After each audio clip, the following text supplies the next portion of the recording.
we are recording. So, good evening, everybody. I am Max Castellani from both Epic Party Games and Acheron Games. And today we are here to run one of the introductory adventures of the upcoming campaign of Inferno, Dante's Guide to Hell for 5th edition, the game that Acheron Games is successfully launching on Kickstarter these days. So, what are we going to do today? We are going to try out the game, first of all, and we are going to try some of the unique specialties that we have designed for this game, which is, of course, an adaptation of the open game license of 5th edition, published by Wizard of the Coast themselves. But still, it changes up some things in the game that will help entering this setting, which is Inferno, Dante's Inferno. Because what we try to do with this game is basically take the hell as it is described by Dante Alighieri in the Divine Comedy, the huge genius piece of work that the poet did back in the days. And we tried, Dante's hell has been a huge inspiration for all sorts of things, for cinema, for literature, for, fiction, for video games, and also role-playing games and games of all kinds. But we are trying to make something that maybe has not been done before the way we are trying to do it, which is trying to stick as much as possible to the poem, to the very lines that Dante wrote in the poem. So, of course, with all the modifications and adaptations that we have while we are trying to do it with Dungeons and Dragons, which of course brings in tons of modifications. But for whatever it is, hell and its laws and its nature, we are trying to do it. We are trying to run it as as the most authentic as possible. This is probably the adaptation that Dante would have made if if he was a Dungeons and Dragons player. So, if you want to introduce yourselves, you guys that you're going to be in my hands tonight for this game, please do it. Let's go with I see the first one is Justin, so maybe if you want to. Sure. Hi, everybody.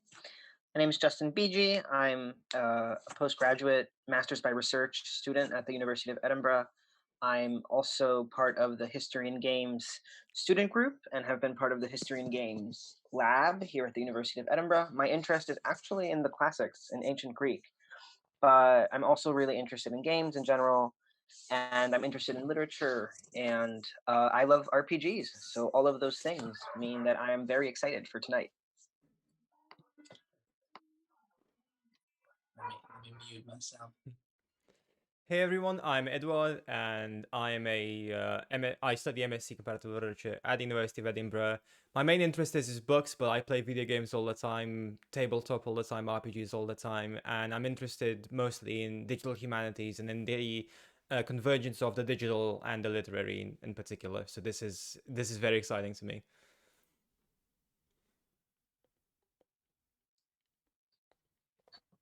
Hello everyone, I'm Francesco.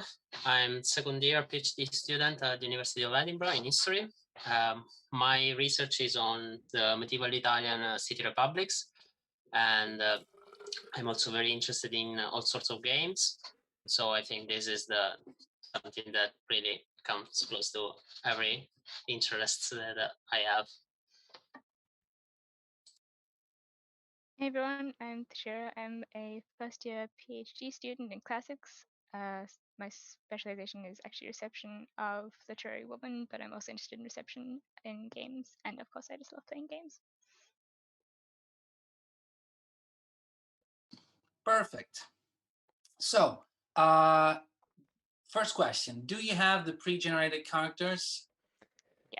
Already? Perfect. So, and did you already choose your character? No. No, actually, no. So, all right. So we have 5 pre-generated characters.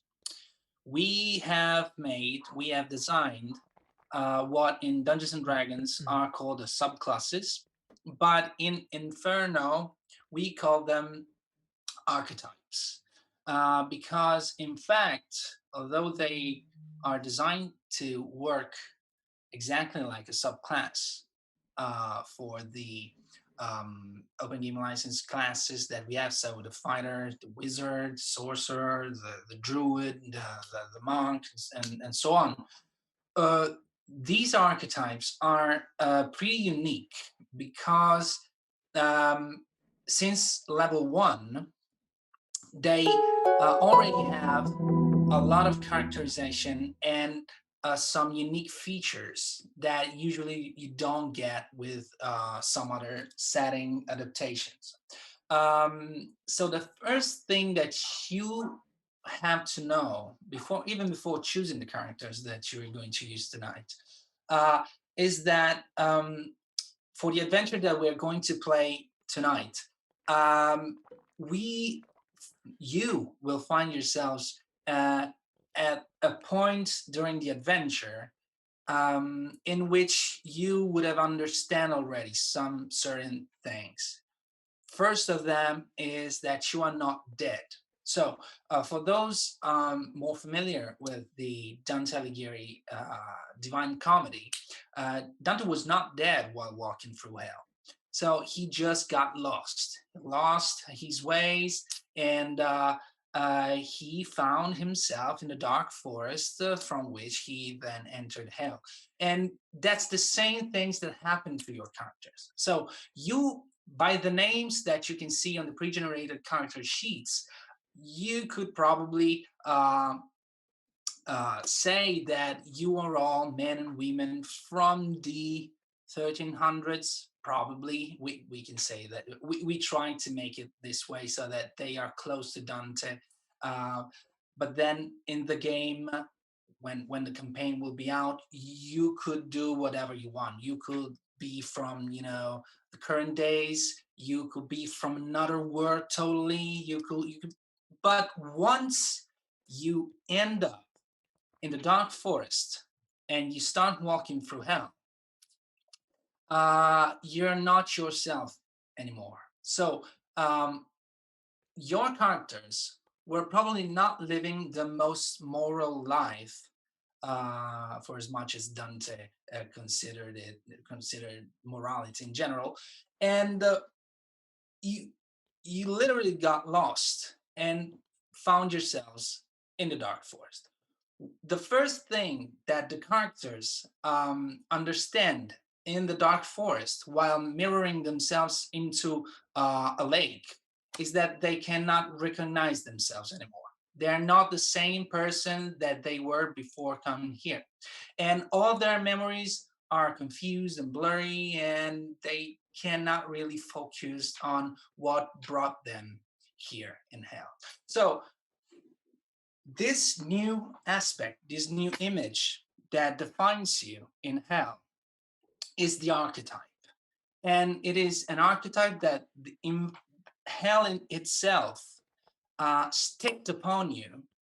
And it works a bit like the contrapasso of the Divine Comedy. So, for example, we have the fighter.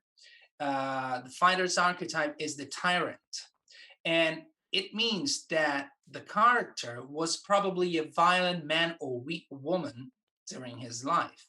And now it is defined by the punishment that he or she would encounter once dead and condemned to hell. And so on for all the rest of the archetypes. So we have, as a pre-generated characters, we have the fighter, which is the tyrant.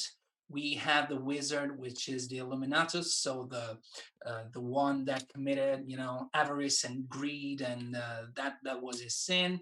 There is the rogue, which is the serpent, So clearly, a person that was into scams and cons and theft and so on.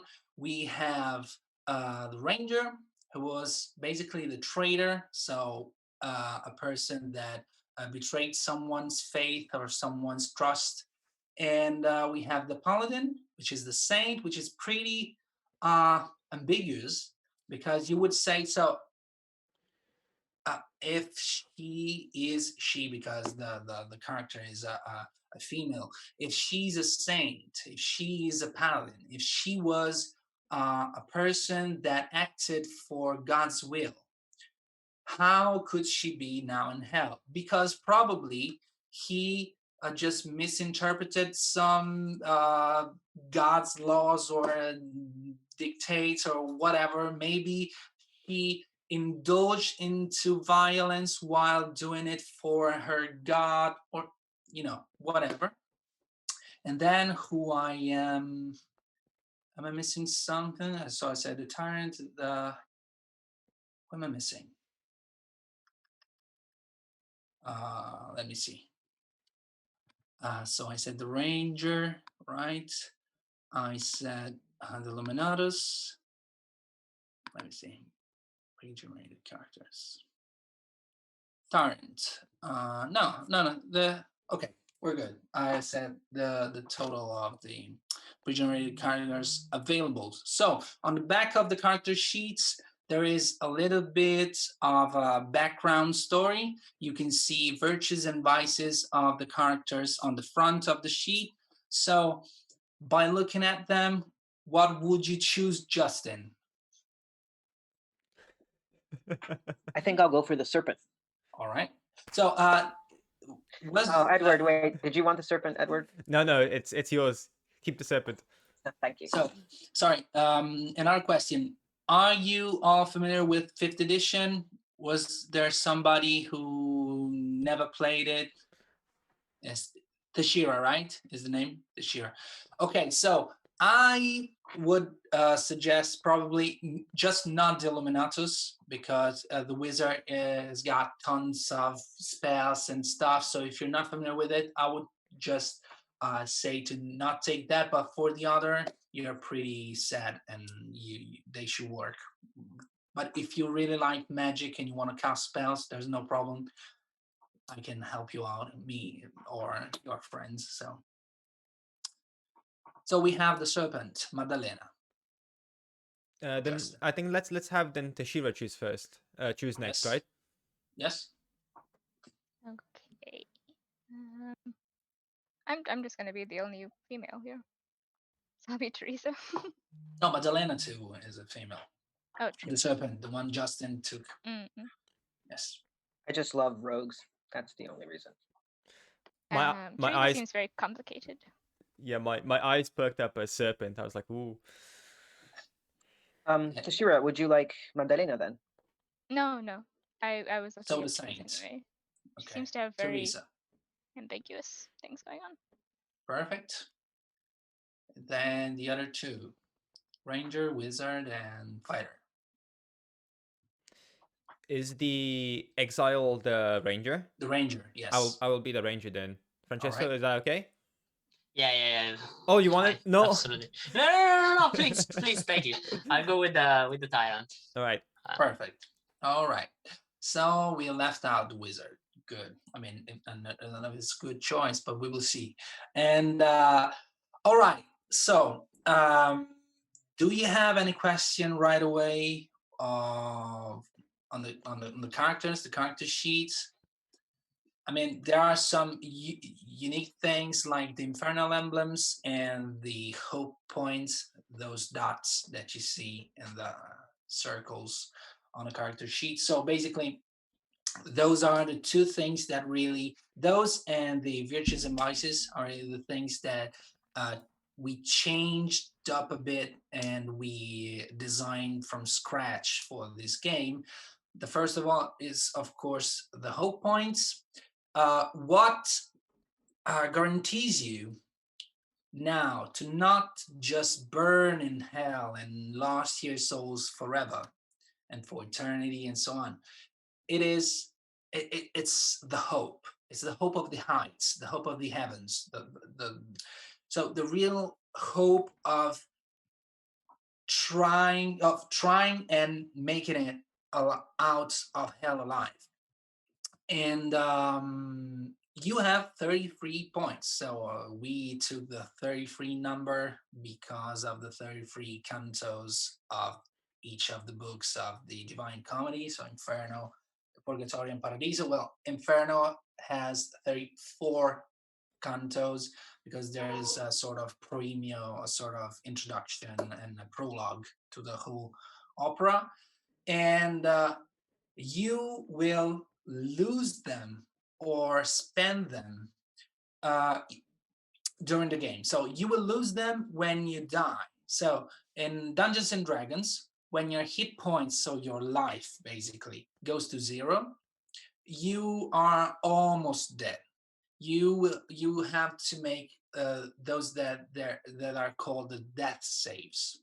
So these are rolls that permit you to stabilize yourself and not die but be unconscious, and then some of your allies can heal you and bring you back on your feet.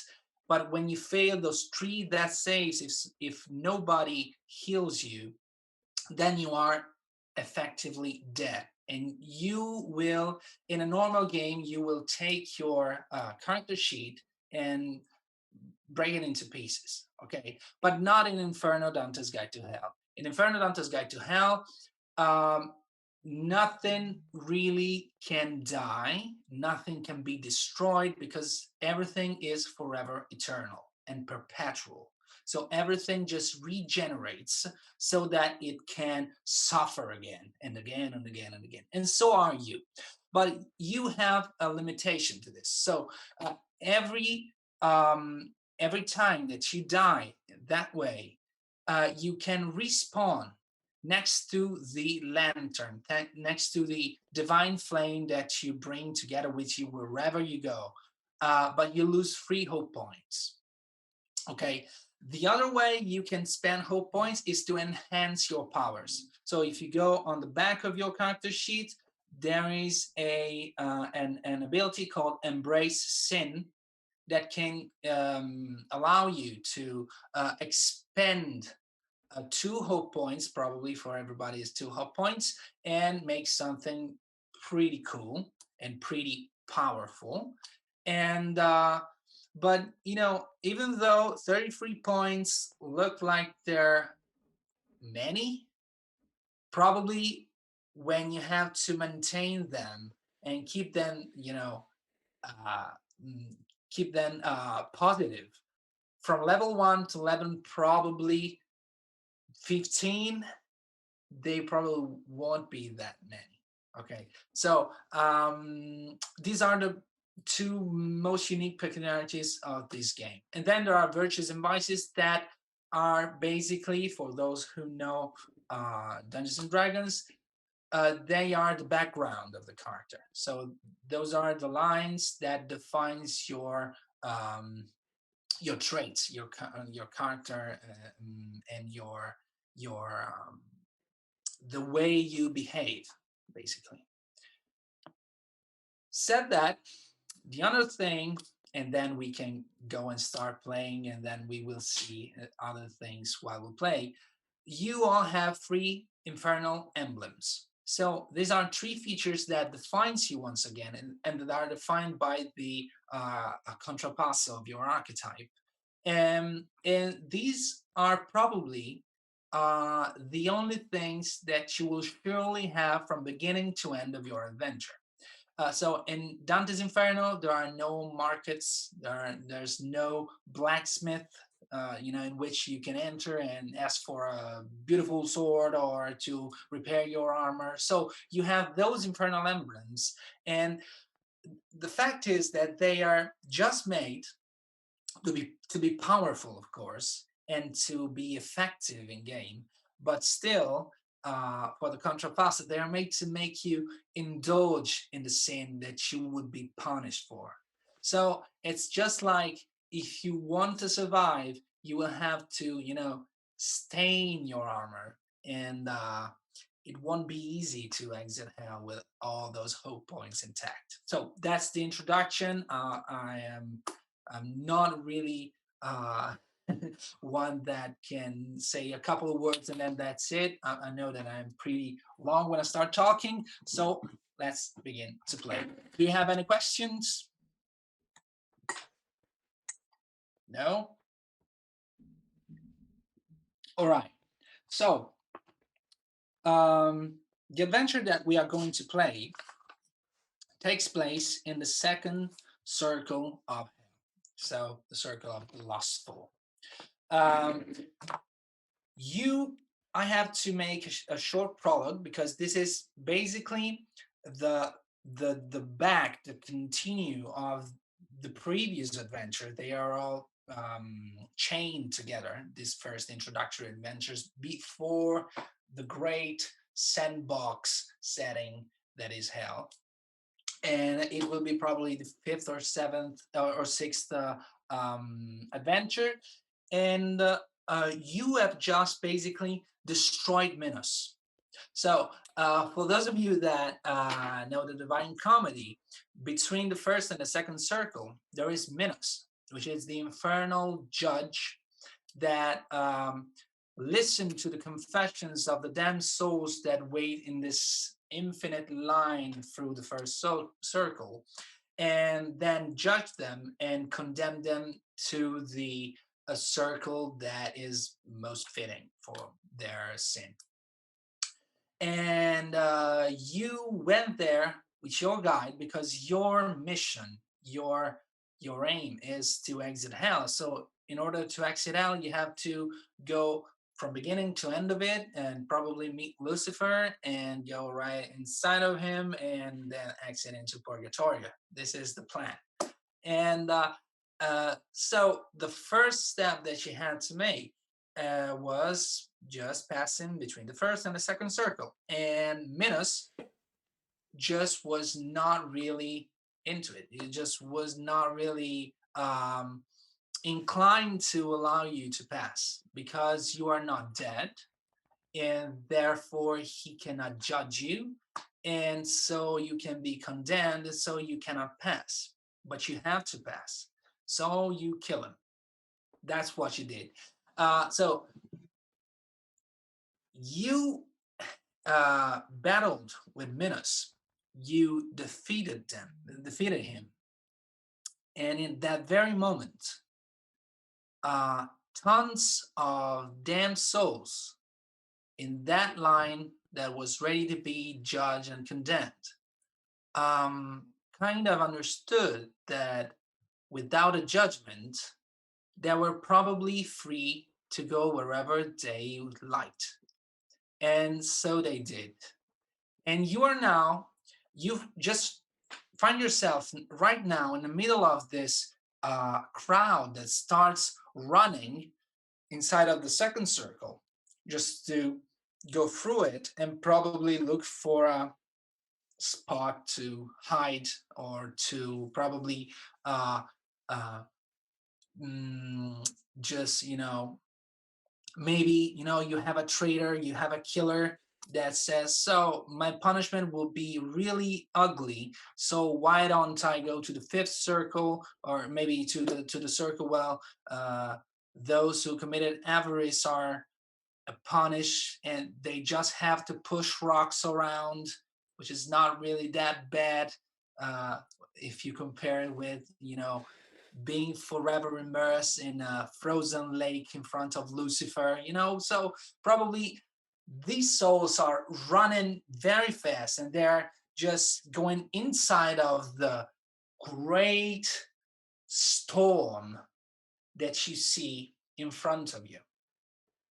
Because in the second circle is where the lustful are punished, and for the contrapasso, they are whirled around by the strong winds and storms that smashes them onto rocks and terrains and whatever. So this is the situation. You're in a second circle, you're on the ground. In front of you, there's a big storm in which some damned souls, courageous enough to challenge the storm in order to find their safe spot in hell, are entering. And you know that Minos, since nobody and nothing can die in hell, Minos will probably go back to his place in a matter of, who knows, minutes, hours, weeks. You don't know. It's always uncertain, the time passing, even because time doesn't really pass in hell. It's infinite, and then it's difficult to say. And at the same time, the devils that were keeping the line, steady and in line, indeed, are trying to keep those souls from rolling into hell with no control. And that's the situation. So I would probably pass the ball to you, and if you want to tell me what you feel or what you want to do, please be my guest.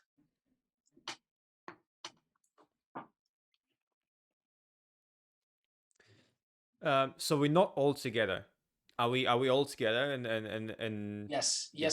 You were all together. But your guide, you had a guide like Dante had Virgil. You had a guide that brought you from the Dark Forest since in front of Minos. But then Minos just destroyed him. Oh. And he has just disappeared. So the lantern that he was carrying, which is the lantern around which you can respawn, probably one of you just took it and is bringing it around instead of the guy doing it, because the guy is dead. But you're all together, yes. So can we see anything past these crowd? Is there some sort of path that is clear? You mean the crowd that is going before you?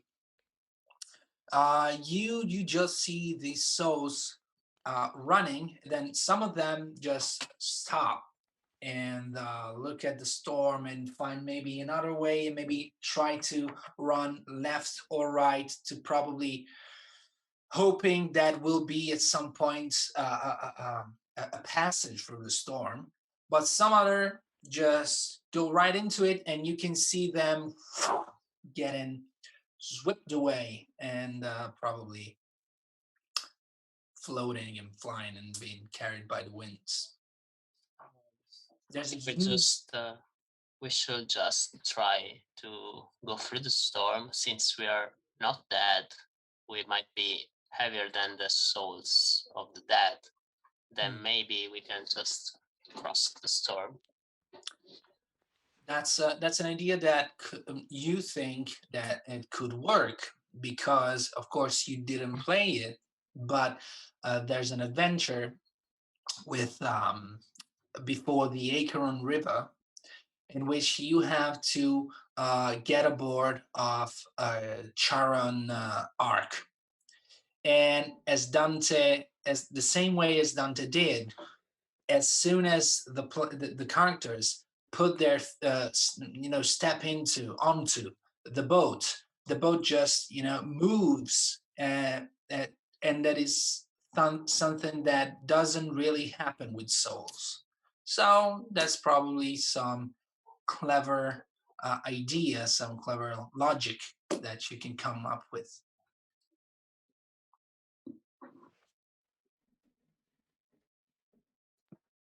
I mean, I think it's worth a shot. Although I will be honest that my character, she would rather sort of test her luck along the side, just because the storm doesn't look too safe, and she really doesn't. If she can do the easiest thing, she'll do it. Yeah, my character really wants to avoid all dangers and threats, and I'm convinced I need every detail before acting. So I would be cautious. I would love to look around to analyze all of our options before necessarily committing to one. Right. So probably the balancing is spending with the Saint, with Theresa. You're 2 against 1 right now. Yeah. I think I'll probably also be quite cautious. Okay. I'm not gonna just dive right in. So I'm gonna maybe take a look around and see if there's an what's the easiest path. All right. So, my Tyrant, would you go after your companions while they look for a better spot to traverse to get across the storm? I mean, I might need them after, so so yeah, I healed this time, and I go with them. Okay, so you can see Cesare Neri, the Tyrant, the fighter, that is not really probably happy with your decision, but still it does, move along with you, and he follows you. And so you start moving the left, the right. Which way did you choose? Left. Left. I could So say left, yeah. you turn left, and you can hear the screams. Both of the damned are still trying to escape and you can hear the screams of those dead souls that are trying to escape and get ripped and slaughtered by the devils. And you start running, and you start getting far away from there. But still, the laments and the moanings and the screams doesn't stop. But you can. It's not that you are still hearing those in the backwards. You now start. You now start to hear those from inside of the storm, because you can see some crashes and the crackings of bones getting smashed upon rocks and upon columns that are flying wherever in this storm. And you walk or run for, you would say, a pretty long time. You cannot really say how long has passed since you start getting away from the Minos area, and you cannot really find a good spot to enter the storms. It looks like it's infinite. It looks like it just goes on and on with no stopping. This, you have to imagine, these circles are so immense that you can't even see the curve of the circle. So for you, it's just a wall, and that's it. So let's try to cross now. At least try to get a little bit closer and see what happens if the storm affects us and how it affects us. Yeah. I think, and I'm saying this in character, I think the Tyrant should go first then. I also think the Tyrant should go first. I'll go second. Okay. Okay, so you can see Cesare and Theresa. I don't know why I say Cesare and then Theresa, but Cesare and Teresa, they enters the storm, and they enter the storm, and you see them now blurry behind the first layer of wind that they have crossed. But you can, I'm talking to Justin and Eduard, you see them, in fact, maybe a bit curved because of the pressure and the strength of the winds, but they're not just moving up and flying away. So it was probably right, Cesar, when he thought of the weight of your alive souls to be able to keep you on your feet. I mean, I very not relieved, but frustrated because 𝐂𝐨𝐧𝐭𝐚𝐜 was right, and I don't like being wrong, and I don't like sort of being one upped. I go in. Yeah, I go in as well, and I apologize to 𝐂𝐨𝐧 the second I see him. Oh yeah, you're not getting an apology from me. Okay, so when you make your apology to 𝐂𝐨𝐧, you have to speak loud, because inside of the storm there's this sounds of storms and wind, and you see you can hear you see the flashing of some lightnings probably, and you can see the booming of thunders. Even though they're not close to you right now, they're above you, probably in the higher part of this storm. Still, they are pretty scaring. I mean, you're all very well equipped and powerful, but still, we know the force of nature it can be pretty scary. And so you can walk through the storm, and you can see not very clearly. So this, in terms of rules, it is a heavily obscured area, so your characters cannot really see beyond a certain distance. Okay, so Teresa is also blind, so she can see just in a range of 30 feet, right? But she has blind vision inside of this range, so there's a balance. And you walk, and you are trying to probably navigate through the storm. So would you like to roll me a survival check, some of you, to just not turn back on your feet and come out of the storm from the exact point from which you entered it?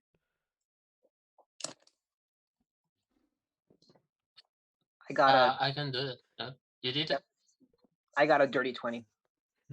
Dirty 20, still good. So you are following the Serpent Madalena, who is pretty sure she's conducting you in a straight line, probably out of this mess. And you can see, no, it's not that you can see, you can hear a voice behind you. And it is somebody that a voice that you really don't recognize. And it's telling you, please wait.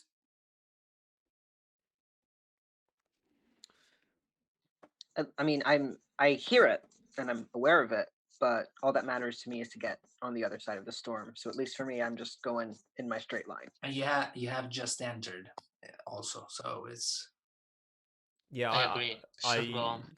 Yeah, I also don't really care. I don't trust anyone. I barely trust my party. I don't trust strangers. I walk on. I'm going to say I do hesitate. Yes. I think about it, but I continue on. All right. Interested. The Tyrant also. Yeah, I agree absolutely. I ignore the voice and go. Okay. So they're like, the voice is like, no, please, I won't make it. Please, I need help. Some of you. So you just leave the voice to disappear and to vanish in the storm. And still you keep on walking. And at a certain moment, there's a soul that crashes just right above your feet. In, of course, huge laments. And she's a woman with red hair and what would be you would say, a noble dress, even though it's all ruined and cut into pieces on the gown, and she looks at you while she's basically she's smashed into a rock, and then the winds keep pushing her onto the rock, and that's why she doesn't really slip away and follows the winds again. And she's under your eyes, and she looks up at you with tears in her eyes, and she's like, "Help me."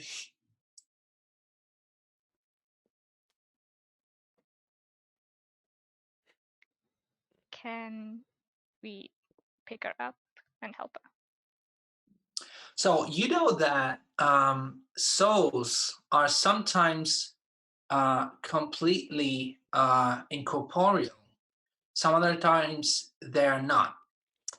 I mean, some souls also can engage you in combat, so they are probably able to take a certain form, or maybe maybe your archetype just reacts to their hits and blows, and so you can feel them just because you are what you are. It's something that you didn't really understand at the moment, but you know that sometimes you are able to touch a soul, to feel it. Maybe it's more correct, because even your condition is not really physical. It's very metaphysical. In fact, for example, even though the Tyrant has got a huge armor, the emblem that gives the Tyrant his armor class bonus is not the armor at all. Is the cloak that he wears. So the armor is probably just a projection of the archetype. So you don't even know if you are corporeal or what. You know that you are more corporeal than souls, but still. So Teresa wants to have the soul. The other wants to run away, probably. What you going to do? I'll look. I'll look in her way. You know, I'll see what happens. I'll look. Yeah, I think so. Maybe if she recovers a little, she can give us like a little bit of directions. Maybe she can tell us if you're going right way. All right. Yeah. What? I continue for a little bit, but then I notice that everyone else has stopped, and so I kind of turn around and I'm looking at them, and I'm just very angry about being in the storm and about everyone stopping and no one sort of focusing on getting out of it. So I'm like stopping because they're stopping, but I'm not happy about it. All right. So consider that you are moving at half your speed inside of the storm, so that's how strong it is. And but you're now gathered around this female soul. You can see her bones in some crazy positions. She probably had a bad fall onto this rock, and she's not even crying anymore. She is just probably taking this pain, and as she did for who knows how much time, it's still the same pain, and it's like she doesn't even cry anymore. Her eyes are burning red and some and watery, so to speak. And we will now, I will talk to you about a mechanic that we have in the game that could be activated by some of you in this very moment. So anytime a character, the characters, the party, the group of travelers meet with a non-player character, so the NPC, so those characters that the game master, which is called guide in Inferno, Dante's Guide to Hell,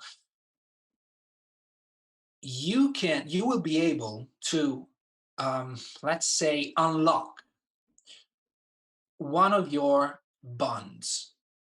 So the character background in 5th edition is made by traits, ideals, flaws, and bonds. So we substitute them with virtues and vices, but still we have bonds, but they work differently in Inferno. So on the back of your sheet, you can see that your bond area is empty because, of course, these are pre-generated characters. We don't know where they are going to play during the game, and we don't know which one of the character is going to unlock this or that bond. So any time that you meet with a non-player characters, one of the players can choose to say, okay, I would like to unlock a bond slot with this character. So when you do this, you basically create a new narrative inside of the game, which is completely original and done together between game master and player. And you basically decide with emerging narrative who this character is to your character. So she was maybe your sister, she was a friend, she was the girl that you studied literature with, she is your mother, she could be whoever you want. Of course, it has to be at least coherent with the game and with the situation in which this character is encountered in. And when you do this, you kind of unlocked the possibility of getting a new trait. So if you do something, in what you do with this bond will determine a new trait in your character sheet.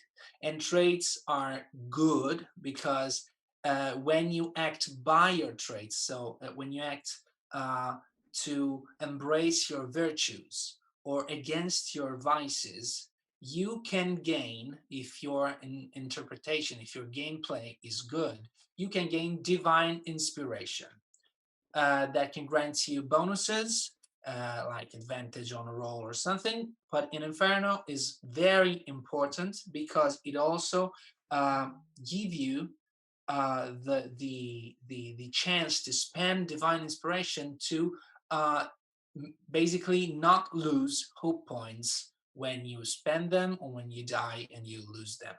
So of course I will have to do some info dumps here and there to explain some mechanics. So if anybody would like to maybe unlock this bond with this girl, you are of course able to do this. Yeah, I would like to try to do that. I was thinking, you said that she has like noble clothes, although ruined. Mm-hmm. So yeah, I was thinking try to do this thing, and she could probably be not too close relative whom I know, Mm-hmm. whose story I probably know Mm-hmm. somehow. All right, so you want to you create this bond. So as soon as you're gathering around this woman, you can all see Cesare getting kind of serious, even though he's got a skull helmet, so it would be pretty difficult to see that, but you can feel it maybe. And Cesare, you the more you look at the woman, the more the lines of her face get clearer to you, and she basically is more and more familiar every second that passes. So is she a relative, right? And you relative, how relative she was, not too close, you said, right? So maybe a cousin or something That's like a this. cousin. Okay. Yeah. Okay, so what was her name? I try to. I don't recognize her, so I ask her if who is she, if to see if she is the one I'm thinking of. All right. So she says, she looks up at you, and you can see that there's something in her voice that while she says that her name is Sarah, and even her voice that wasn't familiar before, in the moment she says Sarah, familiar it becomes. And you are pretty sure she's the same Sarah that you have probably spent your childhood with or whatever, and she is in fact your cousin. Right. And you know she died of syphilis. Okay. Question here: can we have bonds together? You could. Because I'm also thinking I'm connected, but I'm You are connected. the one who gave her syphilis. I'm connected in a different way. Since my character is seeking redemption, she's one of the many women, because she's a noble figure. She's one of the many women I have robbed over the past few years. All right. Yeah. There's no problem in that. If it's coherent and if it works, it's good. Even because if we, as I told you before, these characters, we made them to probably come from the same period of time, from the same area, which is Italy in this example. So why not? The same way as Cesare recognized her while she's saying her name, the same happens to you. So for Vieri, right? You're doing it. Yeah. For Vieri, it's like a click when and maybe you look at her dress and you see some particular symbol or something, and you recognize the family, maybe whatever. You can choose. So you scam them. You stole from them, right? All right. And she says Sarah, and then she says, Cesare, is it you? And you can barely hear with the wind and stuff going on around you, but you hear her. Her voice is very, very light. Say yes, and I kneel close to her, try to get as close as possible and say, yes, I'm here. Oh my God. It's how, what, why are you not just flying away like I do? Everybody does here. Who are they? And you can hear her voice breaks, probably because of the pain that she feels while she tries to speak to you, with the ribs probably broken or something. I try to explain as much as I can, because I don't even understand it myself, why I'm there and who are my companions. And I say that I don't really know why I'm there, and I'm just trying to getting by passing through, and so I try to understand what she can say to me. I almost touched him, you know.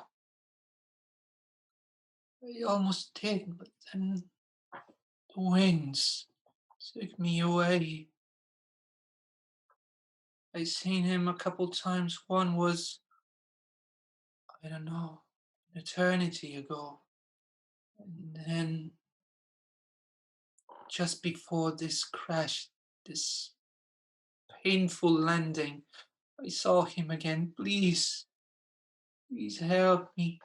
I got to get back on my feet and got to find him again.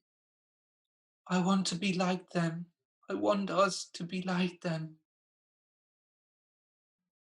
This is kind of not really clear. It's not me not being clear, it's her not being clear. Okay, it was really in character, but So my idea is she's talking about someone with whom I don't have a good relationship. So it's someone I don't like, and I know who is she speaking about. And so I try to remove the thought from her, and try to make her think to the fact that I am there and this person is I don't care about is floating away. somewhere else. All right. So you fact, and maybe Edward, you wanna add something? Yeah. I'm thinking she saw me before, so she can tell. She can remember me. I'm thinking like as I stole from her, she remembers me. I'm definitely known to her. So she look away for a moment, and she sees Vieri too, and she says, "Jason, what are you doing with him? He's a thief. He stole from me a fortune. Doesn't matter. Don't care anymore. All I care about is him. Please help me. I know you never liked him, but I want to be with him for eternity." And you, in fact, understand now. You are pretty sure now that she's talking about Brunello, who was her husband, and he was the noble one. So he was a man of, a ladies' man. Okay, so he was having a lot of affairs all around. The fact is that she knew it. She was well aware of that fact, but still she married him, and she was a pretty libertine too. But you probably in your family considered Brunello the cause of her libertine ways, even though since she's here, probably was really her nature. But who knows? She maybe was convinced and to do some things, but they were like what would be an open couple nowadays. Probably back in the days was not really that. I mean, I think it was pretty normal, but not really accepted. Like, and that's probably how they also died, syphilis and stuff.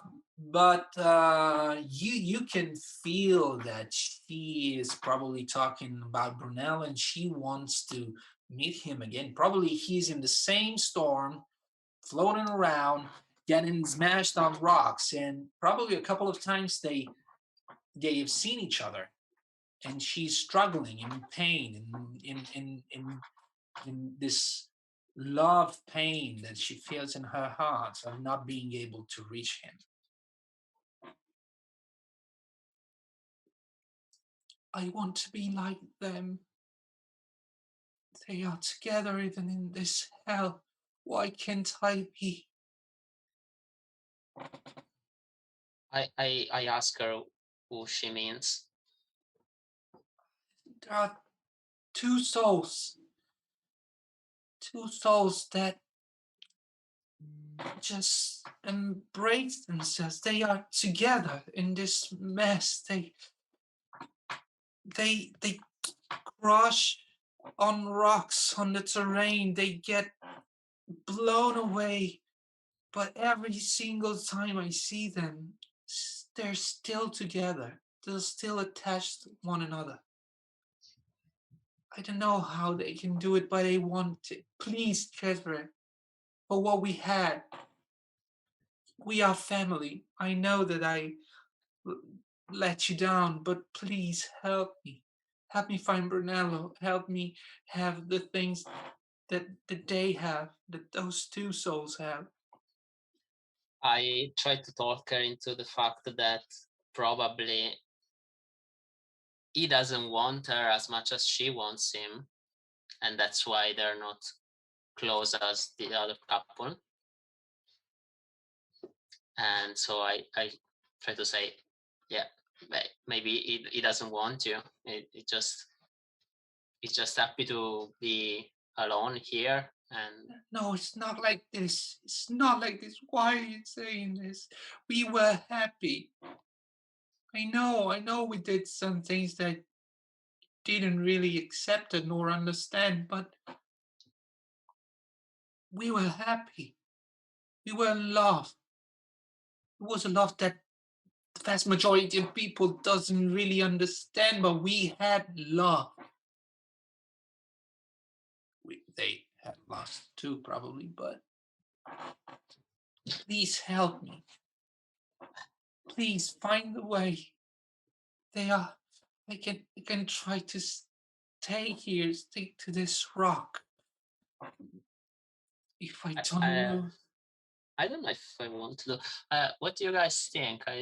I don't really feel that I should do it, even though it's probably why. But yeah, I don't feel good at doing this, helping them being together. But I don't know. What do you think? I am so consumed by this desire to redeem myself that I would love to do it. I would, I swallow hard. I don't mention it to you. I don't mention it to the other people. But you just see me look at my feet. So you know that in order to gain the trait, you don't have to strictly help your bond. You can even just, if so, let's say that you just leave her there and not just you don't want to help her. Probably your trait will be I never forgive those who commit sin against the marriage or whatever, those who put their families in danger of or get shame upon their names. And so you're not it's not something that you have to do, but it's something that you have to deal with. I would like to see if I can have a chat with him before signing out. Like, I look up. I try to locate his soul and see if I can locate him. So you will know at this point in the adventure, because of one situation that is probably going to happen in the minus adventure, that once you bond with a non-player character, you can, there's a sort of a net, a web that forms that can bring you to probably find those connected to your bond. Like there's this this string that just takes you all together. You have to find the right way. You have to, but like Dante always finds right in front of him those he met in life or those he knew about.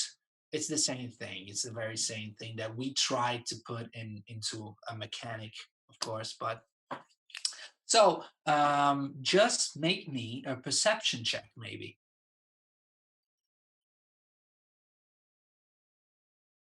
With advantage, because you advantage. I'm saying this for the Shira. When we have to make a roll, so an ability check and a test, a challenge, when we have to face a challenge in Dungeons and Dragons, we roll usually a d20. I don't know if you have these at your house. Perfect. You roll a d20, and the result you're going to add your modifier in that attribute or ability. Or when we say you roll this with advantage or with disadvantage, you roll 2 dice, the same dice, the d20. If you have advantage, you will take the highest roll of the 2. If you have disadvantage, on the contrary, you will take the lowest of the 2. So this is Okay, thanks. Rolling. 12. 12, Yeah. right? Plus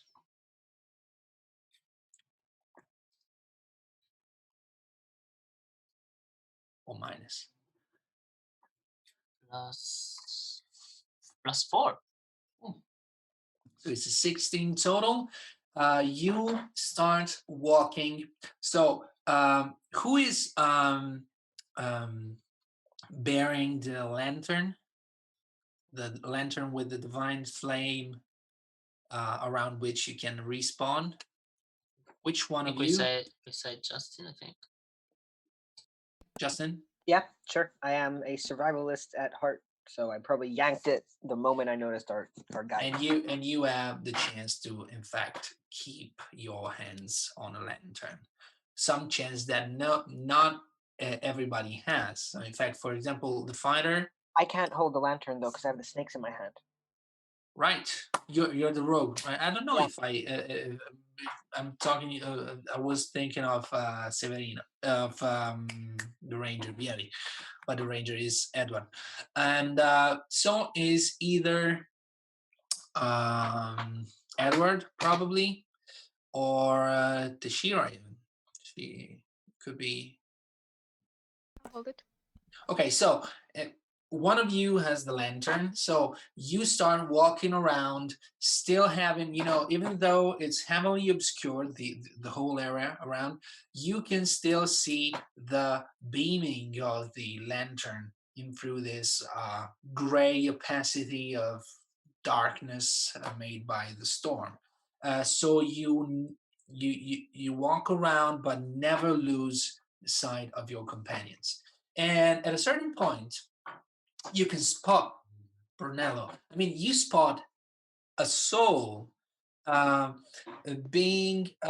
It's like it is floating like a flag. He is trying to stay attached to a rock, and he's floating. You don't see him clearly, but in a way, it's Brunello because you feel this attachment with this soul, and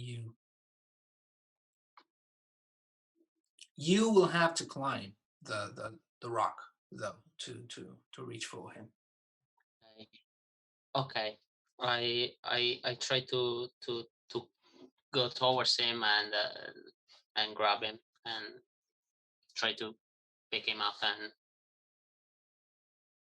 All right. So, sorry, do you call your colleagues or do you go alone? No, I go alone. Okay, so make me an athletic check with disadvantage this time. Try and reach these probably almost 30 feet tall rock. Okay. With this wind blowing all around. You can hear the screaming. You can see while you climb, you can see some souls flying by. 3. 3. Yeah. Good. So you fall, and you can make me a dexterity check, DC 10, to just fall but not get any damage. Otherwise, you will. 5. 5. 5. Okay, so it's not really a good roll.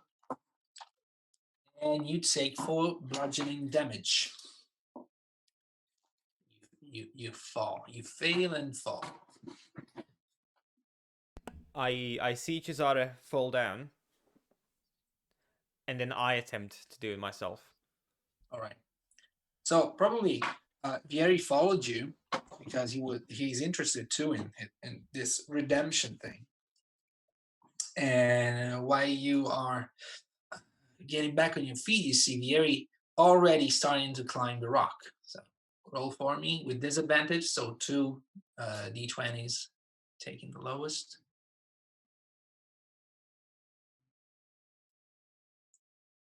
I have a 3 and a 6, so a 3.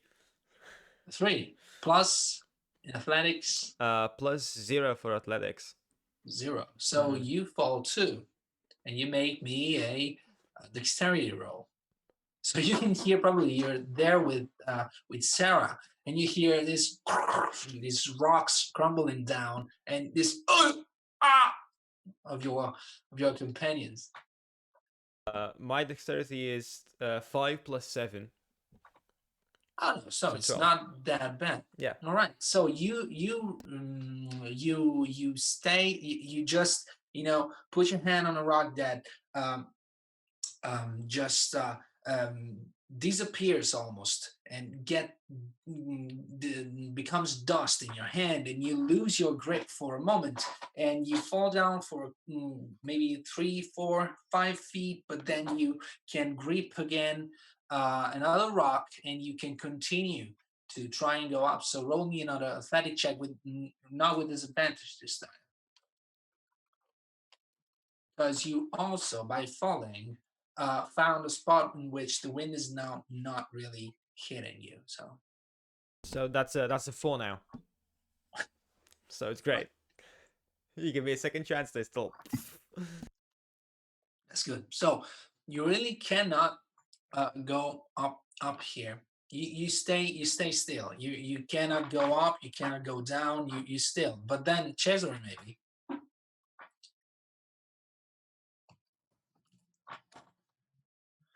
Another roll. Yeah, I try again to go up and up. So 2 d20s, right? 2 d20s, exactly. Okay, I have 13 plus 7.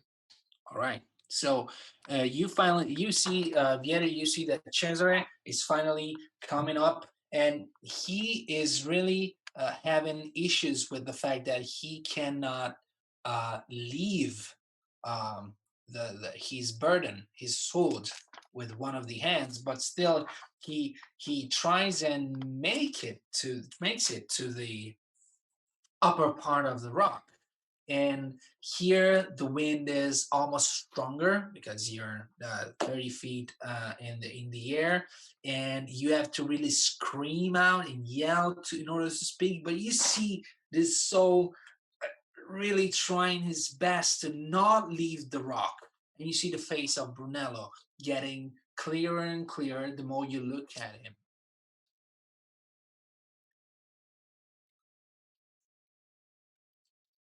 Okay, and this is 𝐂𝐨𝐧𝐭𝐚, right? Like he's climbing, and I'm seeing Brunello. You see both of them up in the air before, but 𝐂𝐨𝐧𝐭𝐚 has reached the upper part of the rock. Yes, you are still in the middle of it. Okay. So you're 15 feet in the air, up in the air. So Francesco, what are you doing? So I try to speak with him. I see if he can hear my voice, and I ask him if he recognizes me. Who are you? can't really recognize you. Oh my god. Cesare! Look at you! So...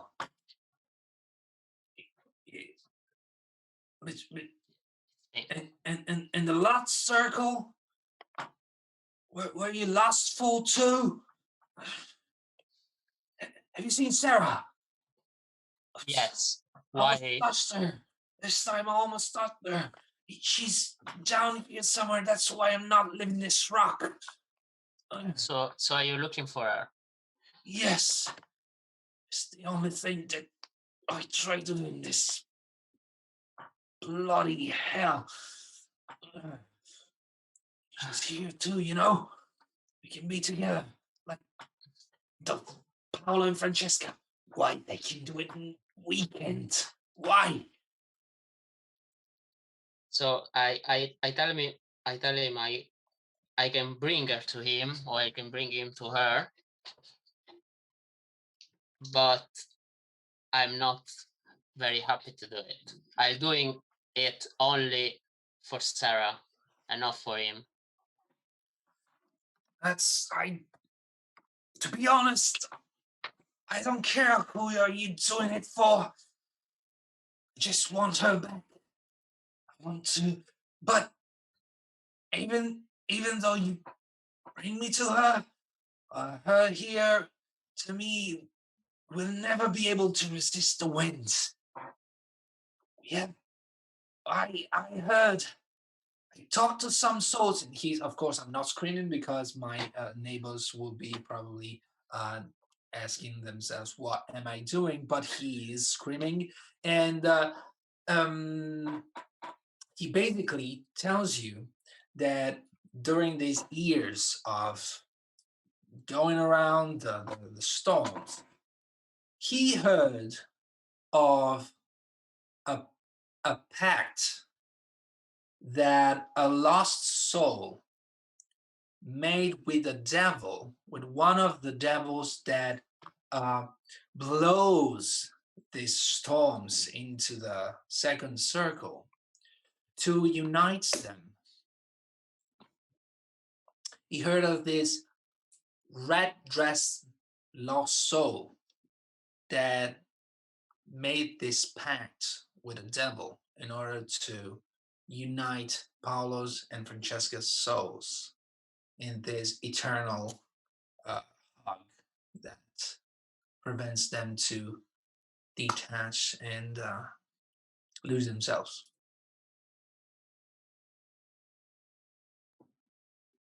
In the meanwhile, while you are up, Eduard probably has finally reached the top 2, so you are there too. Let's consider you are there. But in the meanwhile, while Justin and Theshira, so Madalena and Teresa are there with Sarah at the rock, you can hear the sound of some wings getting closer to you and coming from above, and then 2 feet touching the ground, like very of a big beast. And you can see with at the corner of your eyes, a huge figure, probably like 3 meters tall, so 10 feet tall, and he is in fact a skeletal devil looking at you with his empty orbits, these empty eyes, this dark and deep eye sockets, and this kind of creepy smile and eerie smile. And the bones that made him are made of gold and rust. And he looks at you just like, like dogs do, just by And he's like, what a beautiful flame you have here. And he points at the lantern that's bright of the divine flame.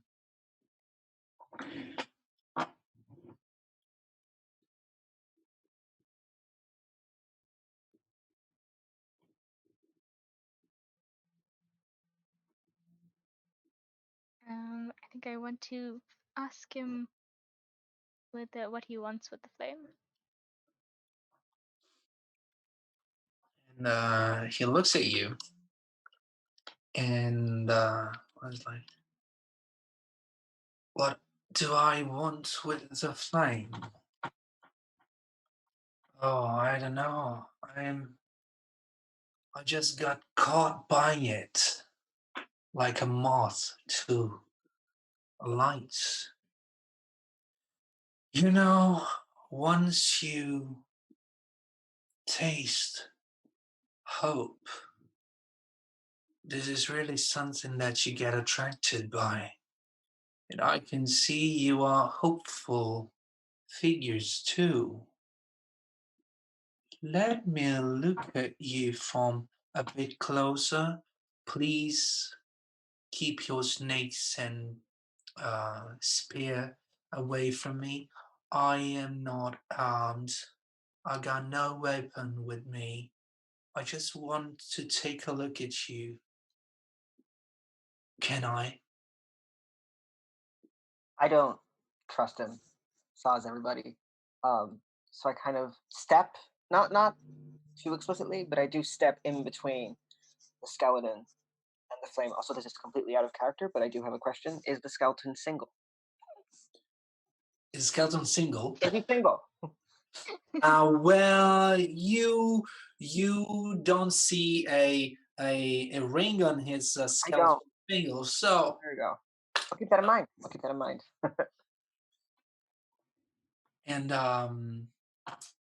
and he says, you know, I think I have already seen some of your kind before. I've seen a lost soul who is not dead but walking here in hell. I also made a pact with this, what was his name? Dante? Dante Alighieri, something like that. He was funny dressed, but he gave me something that basically made me lose all my beautiful and mighty powers. I was able to blow the storm into this circle, but still, I now have this thing I would call hope. And I really like. And I can see you have it too. So, oh, what have you got there? And he, of course, looks at Sarah. I glance at him and then I glance at Sarah, and I'm still suspicious. I'm still on the defensive. But I will say that, so we've overheard what 𝐂𝐨𝐧𝐭𝐚 and company have sort of been talking about behind us, right? I'd say yeah, yes. Yeah. So I glance up to them, and even though I am a cold, ruthless liar, I do sort of have a soft spot for true love. It's one of my big regrets, sort of never opening my heart to that. And so I look at them and I say, could we possibly come to a similar agreement with you for the sake of this soul that we have? Oh, so you know about the agreement? How? And then I'm kind of like, well, the winds travel, and on the winds come interesting voices. I see. So, the same deal for whom? For That soul, that girl. And I sort of I gesture at Sara, and then I say yes, and also for her companion. Is well, first of all, her companion would have to be here in the same circle in order to have the deal work, and it's so difficult to find two souls that matches that way. I sort of just kind of turn around and just point, and I think we have him already. And he's surprised, and he looks up and he's like, oh, well, let's say I could help you, although I am not able anymore to give you the same deal. But because just one sword I had, and that I used to unite the two souls together, You stick a sword in their hearts, and they're bonded forever. But that is a sort of a ritual that takes a lot of effort and a particular sword that just the windblowers devils have. And I lost mine during that process. If I knew that, I let me be sincere, yes, let me be honest. I wanted to take back the sword once that red midget had gone away, but I couldn't. That sword became one and all with the two Paolo Francesca thing, and I lost it completely.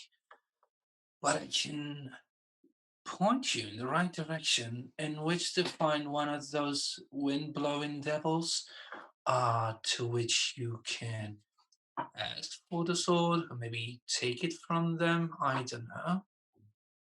But that will cost you some of that pie that Dante gave me, some of that hope that you have inside of you.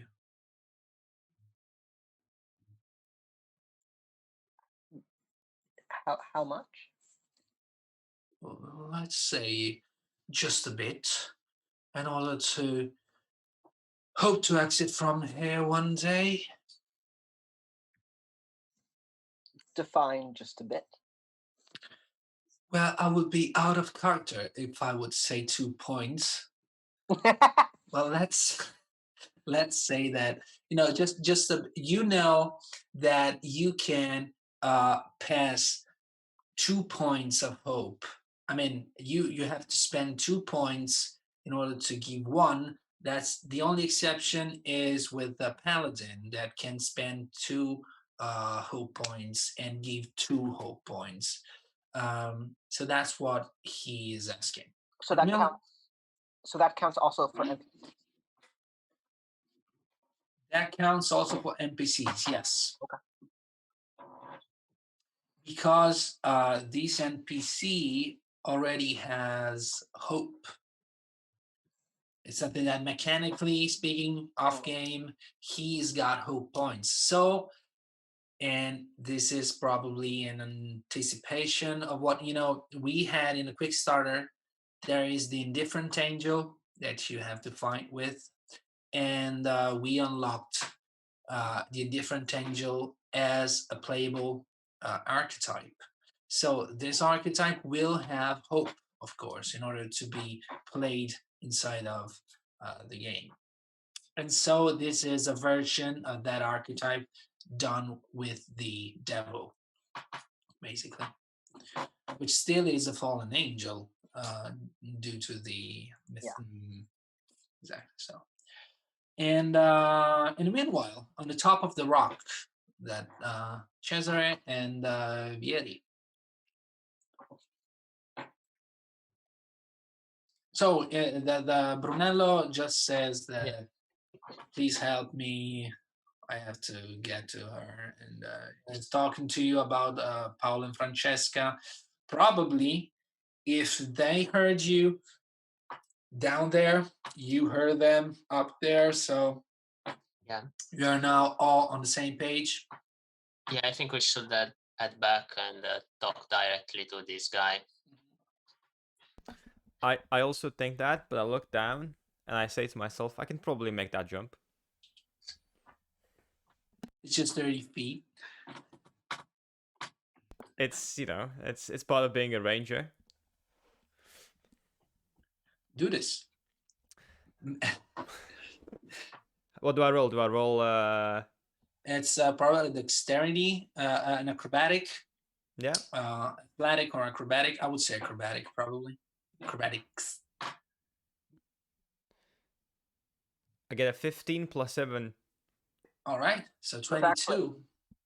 Sorry? Backflip. Do a backflip. Backflip, yeah, absolutely. And I land on the demon. Yes. Still, you take 3 damage, 3 bludgeoning damage, and you can hear a little pain in the knees, probably due to the. But you see him just like flying. The fact is that you land not that close to the position you wanted to jump to, due to the wind that while you are jumping just transported you like 10 feet away from your companions. But I mean, you can of course go back to them, but you can see him probably like on the moon, so he's flying and going somewhere else. And that's it. So you're down, and Cesare, what is he doing with Bruno? I go down too, but slowly and carefully. So you just climb down the rocky the rocky column, let's call it. And so you all gather around Sarah and the devil, which is, I repeat, 10 feet tall. It's pretty huge. You can see him really, in fact, he's got no weapons on, and he's now looking at you all and says, "So, do we have a deal or what?" So yeah, I take the responsibility to make a deal with him, and I ask him to point me to those who can give me the soul to join the 2 souls. All right, so you would have to go in that direction, and well, let's say that maybe you can give me a little bit of soul now and a little bit of soul when you come back, so that at least if you are just running away with those informations and I never see you again, still I have something for myself. Or, since you can easily come here, I guess the other guys can too. So if you go there, you call them, you bring them here. I give you what you want for this, and then I deal with them. What do you say? But you know what? What I can do for you is staying here and watch for these souls to not just go and whirl around with the winds. And it is something that you would like me to do. I'm telling you. Or they could just fly away and you will have maybe your magic sword. And did I freeze? I see myself freezed. On my screen, yes, you have, yeah. Yeah, you have a great frozen. position. It is pretty great. All right. So let me. But do you hear me? We still hear you, yeah. We do. Okay, so while I try to make this work, it's my computer's fault because I see stuff happening on the screen. I mean, out of the Zoom chat, so it's something that's going on with my. But until you are able to hear me, let's go for it, and I will try to do something in a while. So that's what he tells you basically. Yes. So can any of us try to persuade him to do as we want? See, I was just thinking of like straight up lying and saying that we might have, like say like, sure, we can do it. So you give him your essence, your hope, the first little batch of hope. And then we go and get the sword, and then when we come back, you don't have to give him the other one because he doesn't have his sword, so he can't attack us. But once we have the sword and we're back and we have the souls, we can just do what we want. Do you catch But my drift?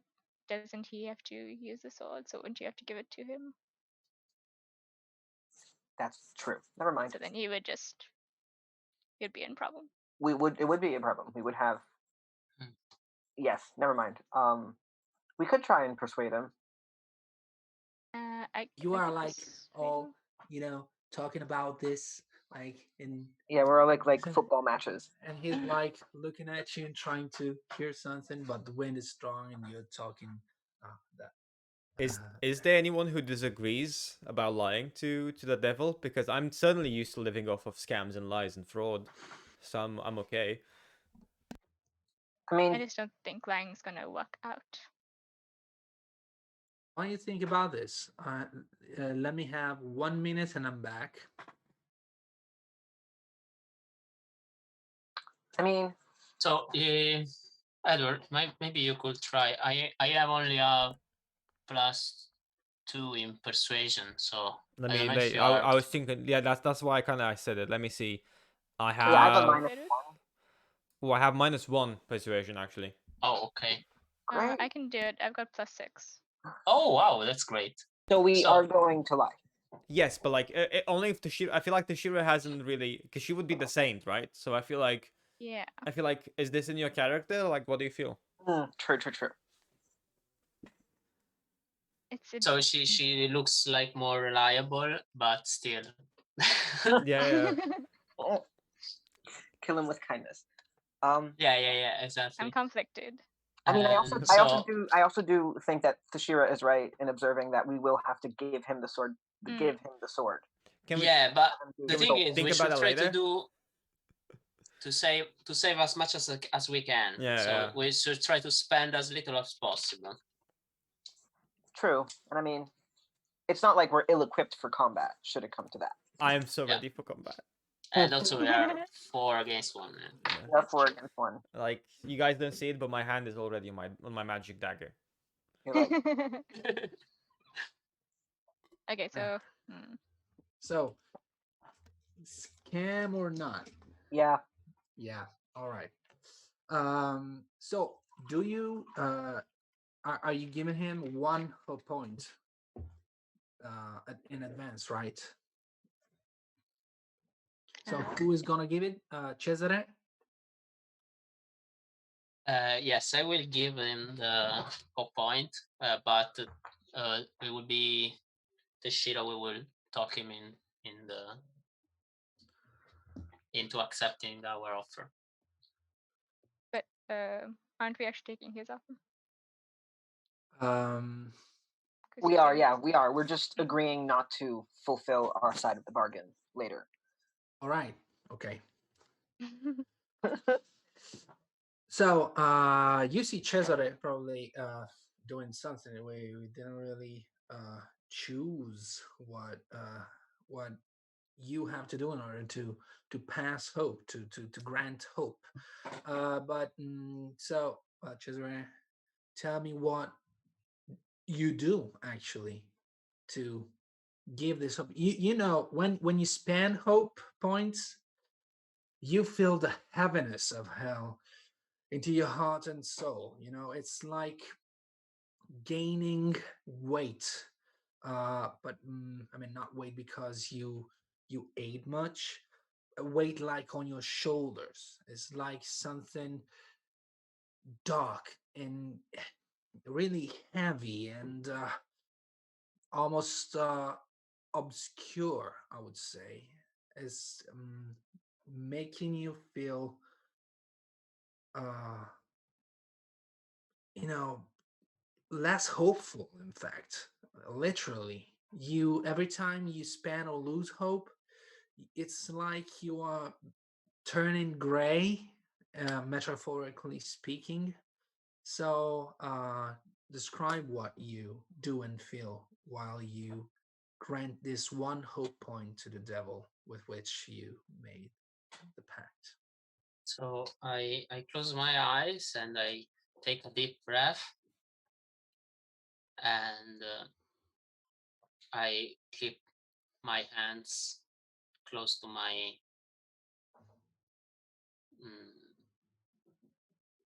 stomach, and then I raise my hands towards him with the eyes closed, and then I exhale my breath, All right. and I open my eyes. All right. So you can all feel and see, in fact, this uh, spiritual thing, this haze, this of not really even colored, but maybe a bit sparkling or something. You know, you can't imagine it whatever you want, but it's uh, and it goes from Cesare to the devil that really takes it with a oh yes. So thank you, my dear. Uh, what was I saying? All right, the direction.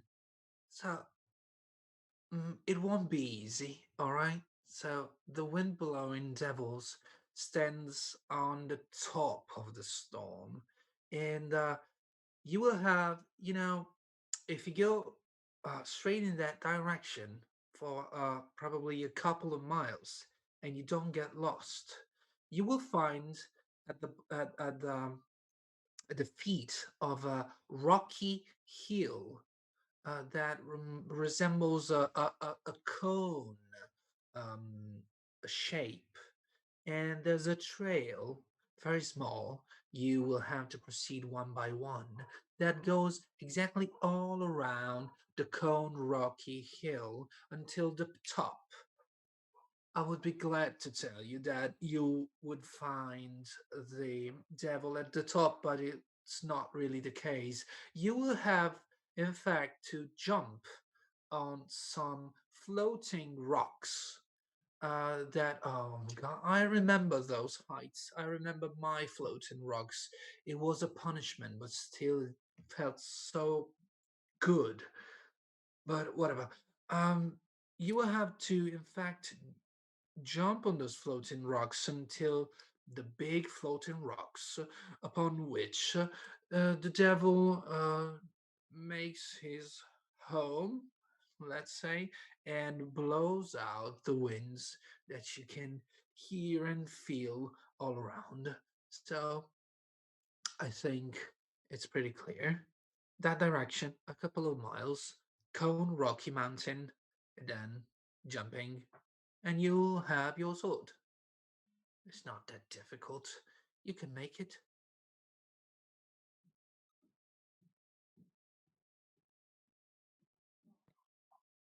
Well, I guess we better start going. Yes. So So we go all together. Yes.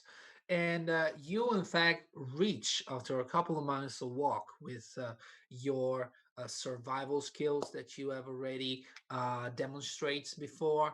You are able to reach that rocky hill, and you see the trail, and you follow the trail until the top of the hill, and it's exactly how the devil described it. The fact is that he did not mention the fact that here, of course, the wind is blowing very strongly, and you can feel it blowing right from the top of this floating rocks trail, so to speak, and it is probably made from the devil itself. And it won't be probably easy to reach the highest floating rock, but you will have to try if you want to help Sarah and Brunello. Or you could call it a day and just go for your. Okay, I'll go. Yeah, Cesare, That's he fine. should go. Yeah. I'll try. I don't know if the others can help me somehow. But I don't think so. Hear me out. I think you can throw me. Yes, you could. I mean, you could help one of your companions jump. With maybe he runs and then jump, and you just take him and help him jump. And you could give him advantage on the roll, although this roll is made with disadvantage. So you balance it, and Vieri could roll one die with no disadvantage if you do this. Okay, let's do this. Yeah, I'll throw him. So you throw me, okay. We will have to work with imagination here because we will have in the game a map for this section of the game, but we will. It will work. Don't worry. We'll make it work. So can I choose aerobatics here? Yes. Yeah, because I have +7 on that, so we're good. Yes, of course.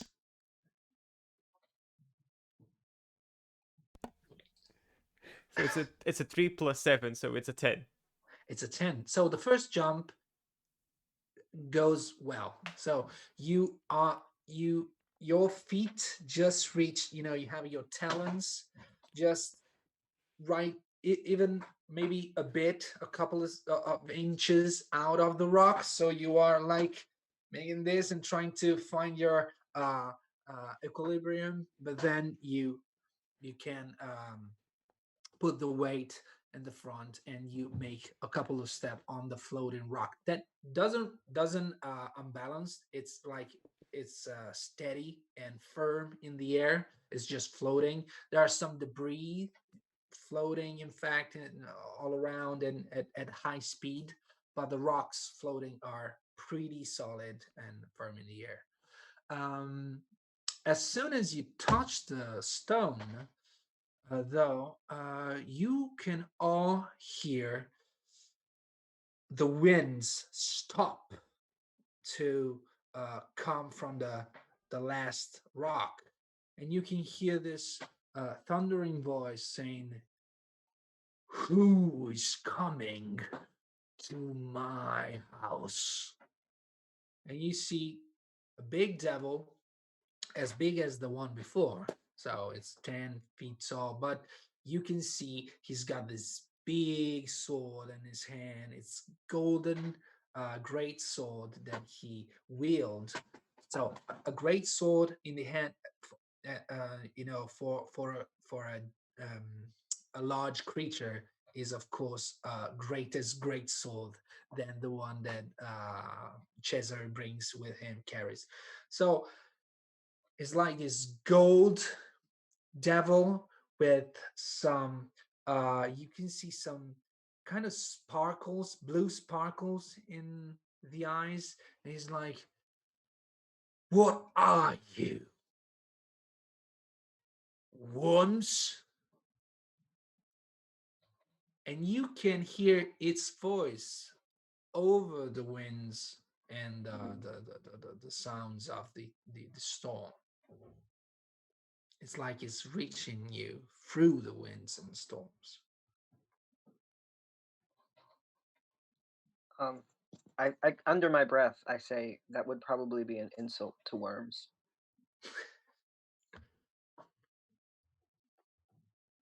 I look back at Cesare, hoping he replies.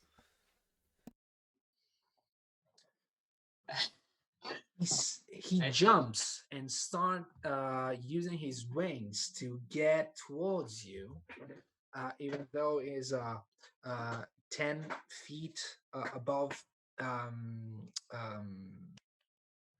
Vieri's head, which is a bit, you are at this level.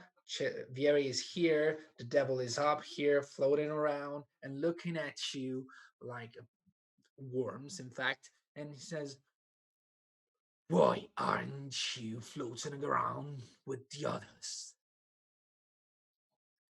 I say that we are here to bargain, and that we want to make a deal with him. Deal? Who do you think you are to make a deal with me? One of the strongest devils of this circle. I think I have something that you might want. And what is it? You see that he flows down. You know, he passed right before you, Vieri, and goes straight in front of Cesare. He's still flying, so he doesn't step on the rock, but it's in the open air in front of Cesare on the rock. You know, Cesare, you have just launched Vieri through the air, so you are in the front of the group. So I don't budge. I stay firmly. I look him straight into the eyes without moving. And I say, hope. Hope? What do I do with hope? Do you have hope of what? Of getting away from here? If you are here, this is where you have to stay for eternity. This is your punishment. So I point to the fact that we are not floating away. And so this is not our punishment. We are visitors here. And we are passing through. Mm-hmm. And that he should probably hear me out. Okay, make me a persuasion check.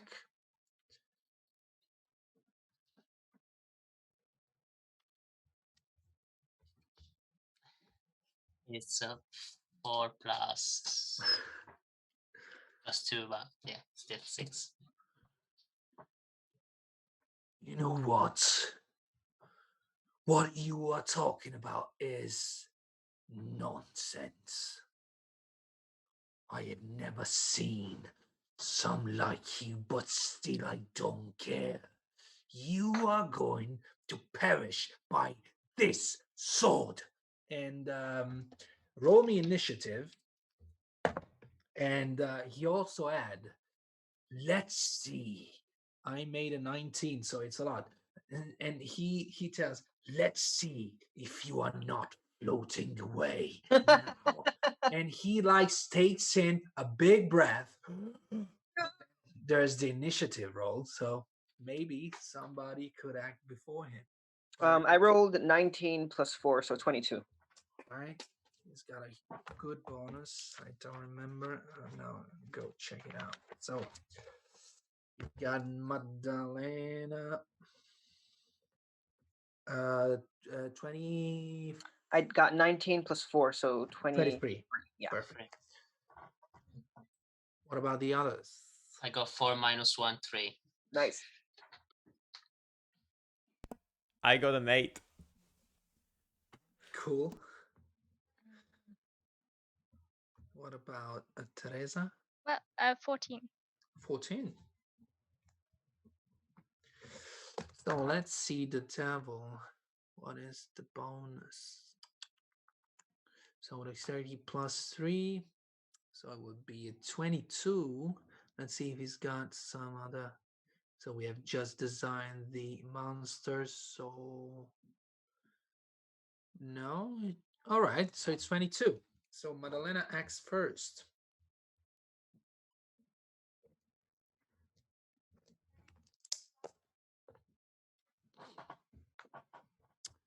Sorry, I'm muted. I didn't notice that. Can I? No, I was gonna say, can I sneak attack him? But I'm assuming he's just attacking. You have initiative, so you can. because it's like I mean, it's not a surprise attack. Wait. Well, Because he can see me, and he's kind of attacking all of us. Yes, and he's not already engaged. Yeah, in he's not engaged. combat. That was my Yes. question. So Yeah. so not now. Not now. Okay.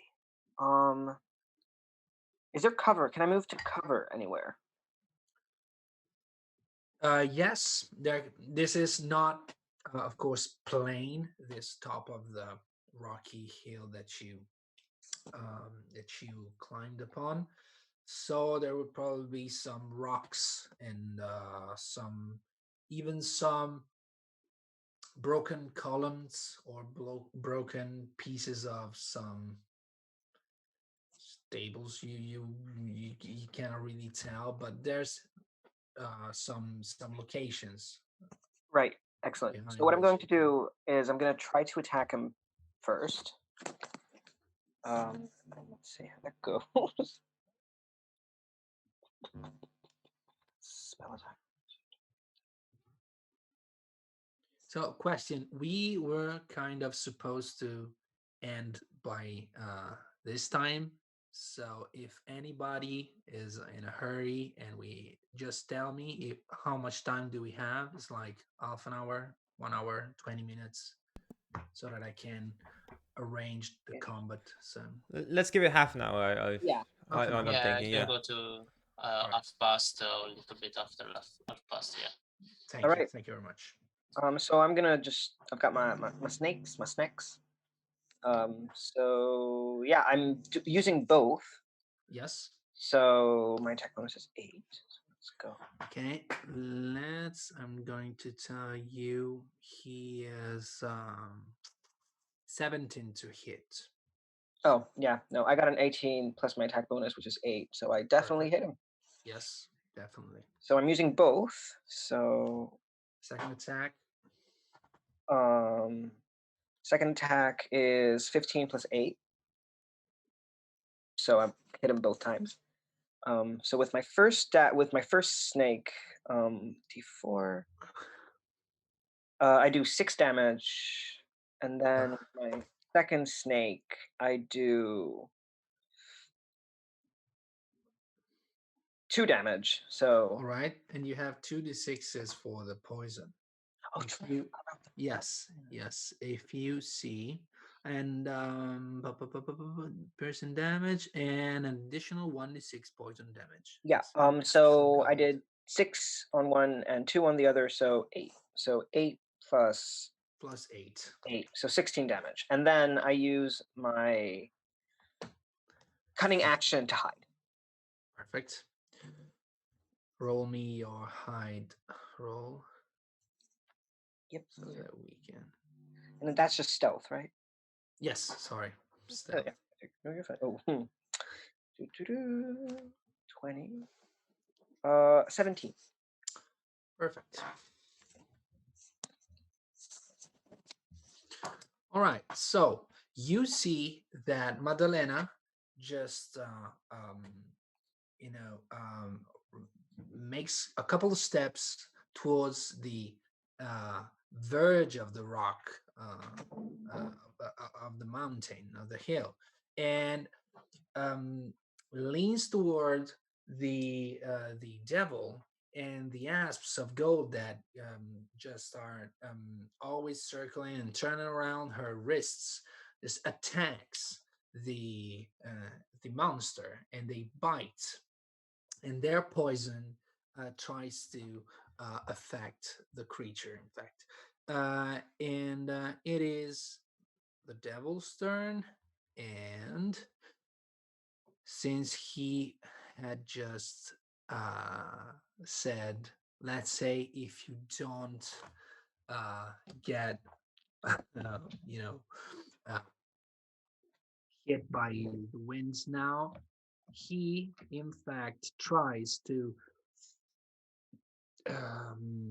take inside of this non-chest that he's got, because it's of course is a skeleton, and but still he blows out very huge and very powerful blast made of wind and air, and uh, both no, just Cesare, because is the Madalena is hidden somewhere else now. You have to make me a strength saving throw, DC 13.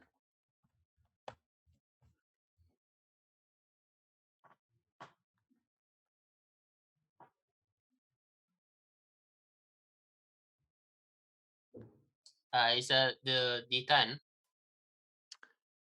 A D20, a D20, D20. and you add your. You should have the strength saving throw because you are a fighter. So let me see. You should have a plus. +4? No, +7 because it is one Ah, of yeah, your +7. Okay. class saving throw. So you add your proficiency Yeah. bonus. So it's 7 + 7, 14. 14. So you passed, and you take just half the damage. Let me roll for it. It's 1, 2, and 3. So good that you dodged it. 3d8 for 7 and 7, 14, 15 plus 2, 17 bludgeoning damage. But you only take 8 damage.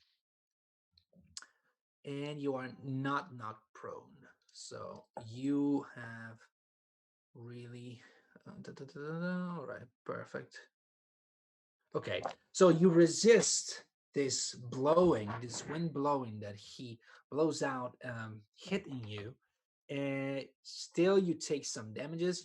You can feel the wind cutting your face under the helm, and your arms, maybe your the skin that is not protected by your armor, but you stand on your feet. You're not falling down, and you are ready to give it back to him when it's your turn. But first, Teresa.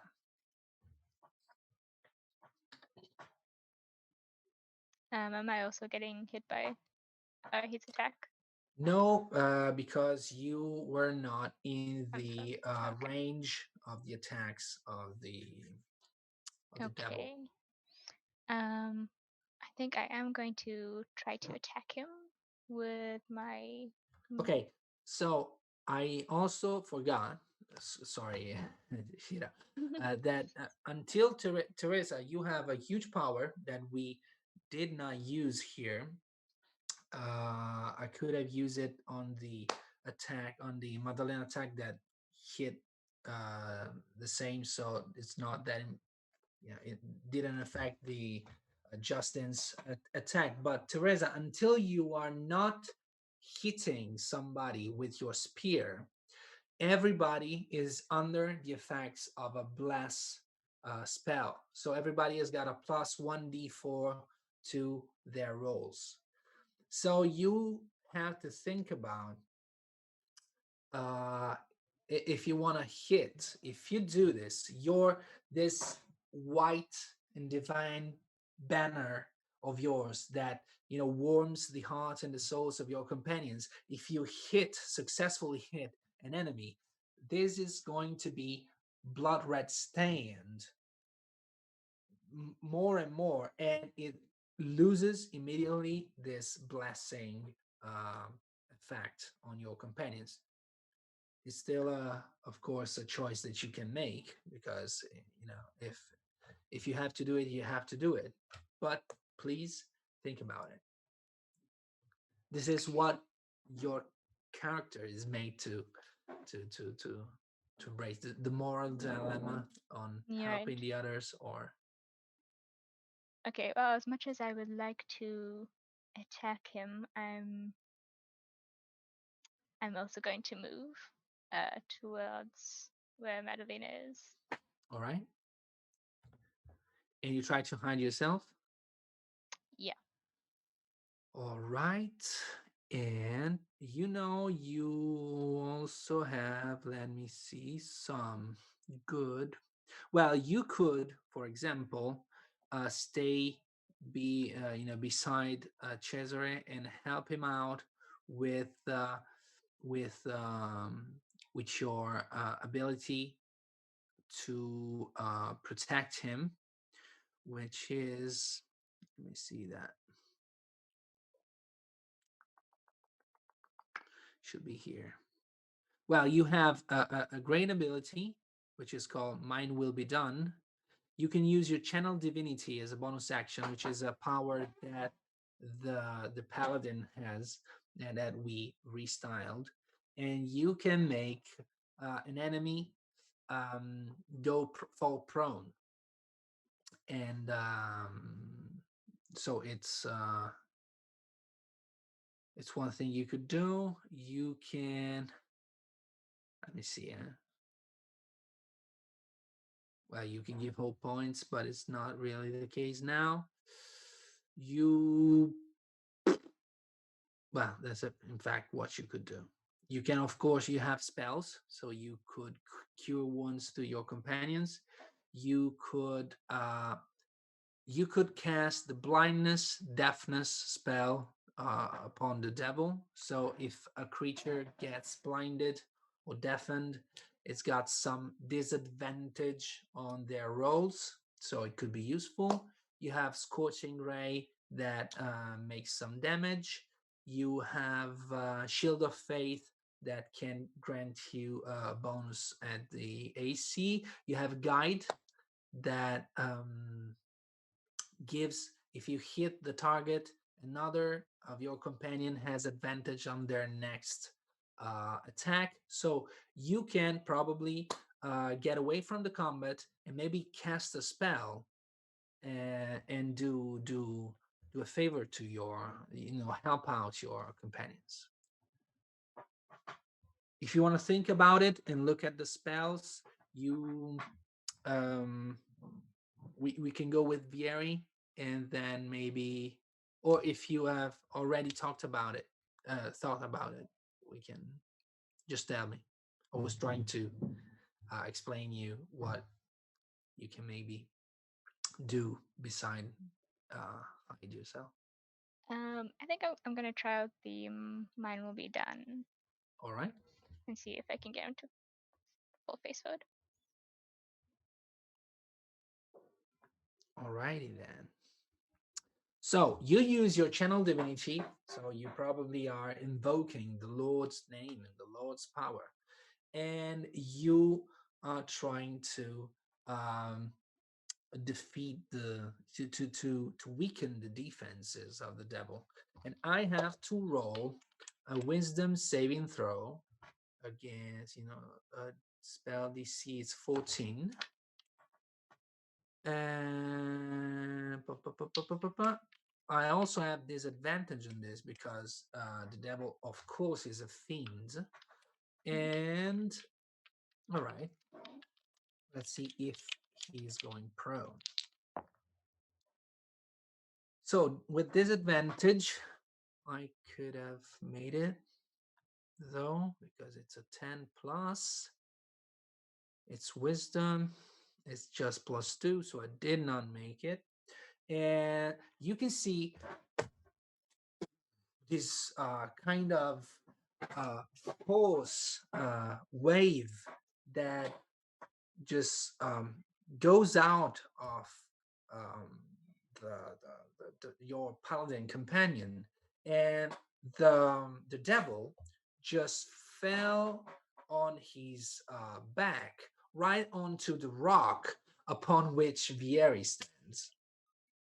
And he is prone, and he will be prone, just like pushed prone on his back for a minute, or unless somebody cause him to suffer damages.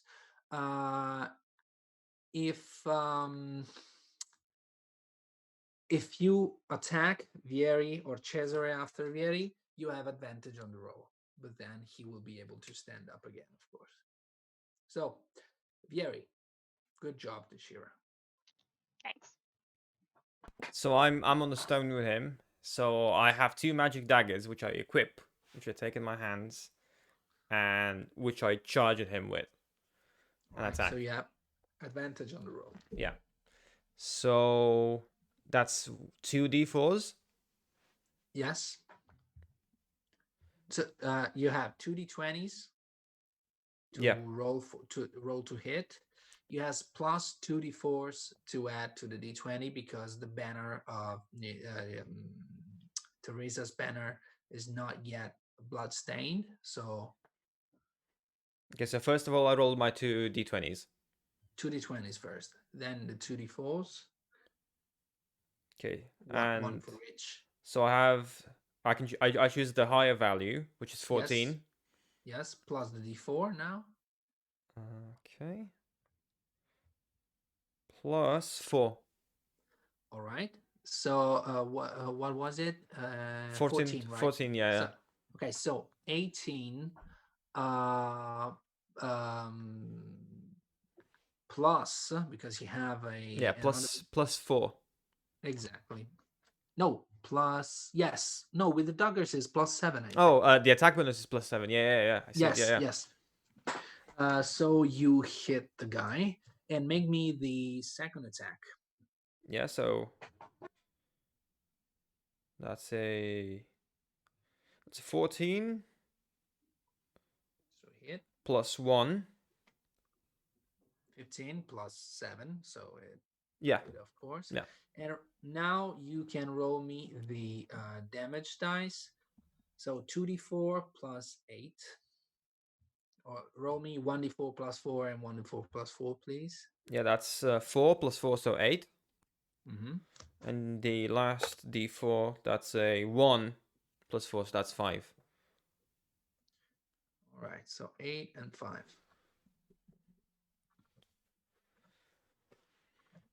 All right. So you can see Vieri just attacking the prone devil and breaking some of his golden ribs, and you can hear the anger of the devil in this growl that he makes, while 𝐂𝐳𝐳 can make his action. Yeah, I raise my great sword and I attack him. You have to jump in order to attack him. You have to jump on the other rock. Okay, I do that. All right. So I jump with my greatsword over my head and charge him. All right. So make me an athletic or acrobatic check with disadvantage. Okay, athletic. The D is 10. So it's 14 plus 7, so 21. All right, and then the other one. Oh, you already rolled. Yeah, I rolled a 19 and a 14, so 14 plus 7, 21. So you jump on the other rock. You stand on your feet. You can see him is like a movie, an action movie. The jump was great, and then you can wield your sword and bring your attack. So roll me he is still prone, so you have advantage. So you can roll with advantage 2d20s. You take the higher result. So it's 17. All right. 17 and that's it, or with the plus 8 to add? No, 17 plus 8, so it's 25. Hit. And so 2d6 now.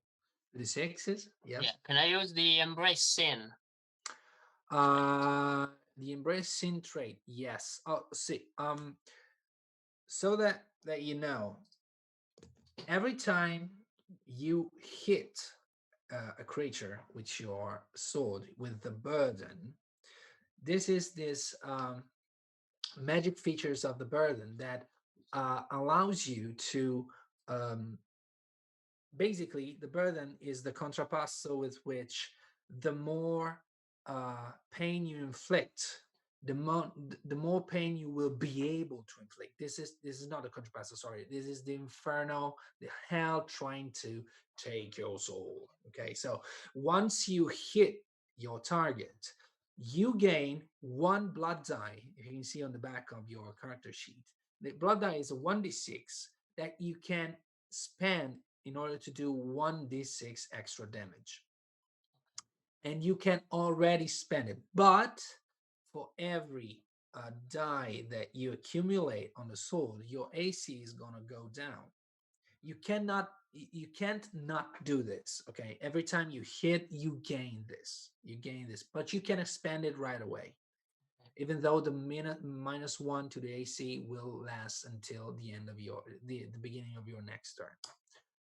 So said that, if you want to embrace sin, know that you can roll the 2d6s. If you want to make it a critical hit automatically, probably is a good choice to spend right away the blood die that you have just accumulated. So it's the 3d6s 2 times, and then so.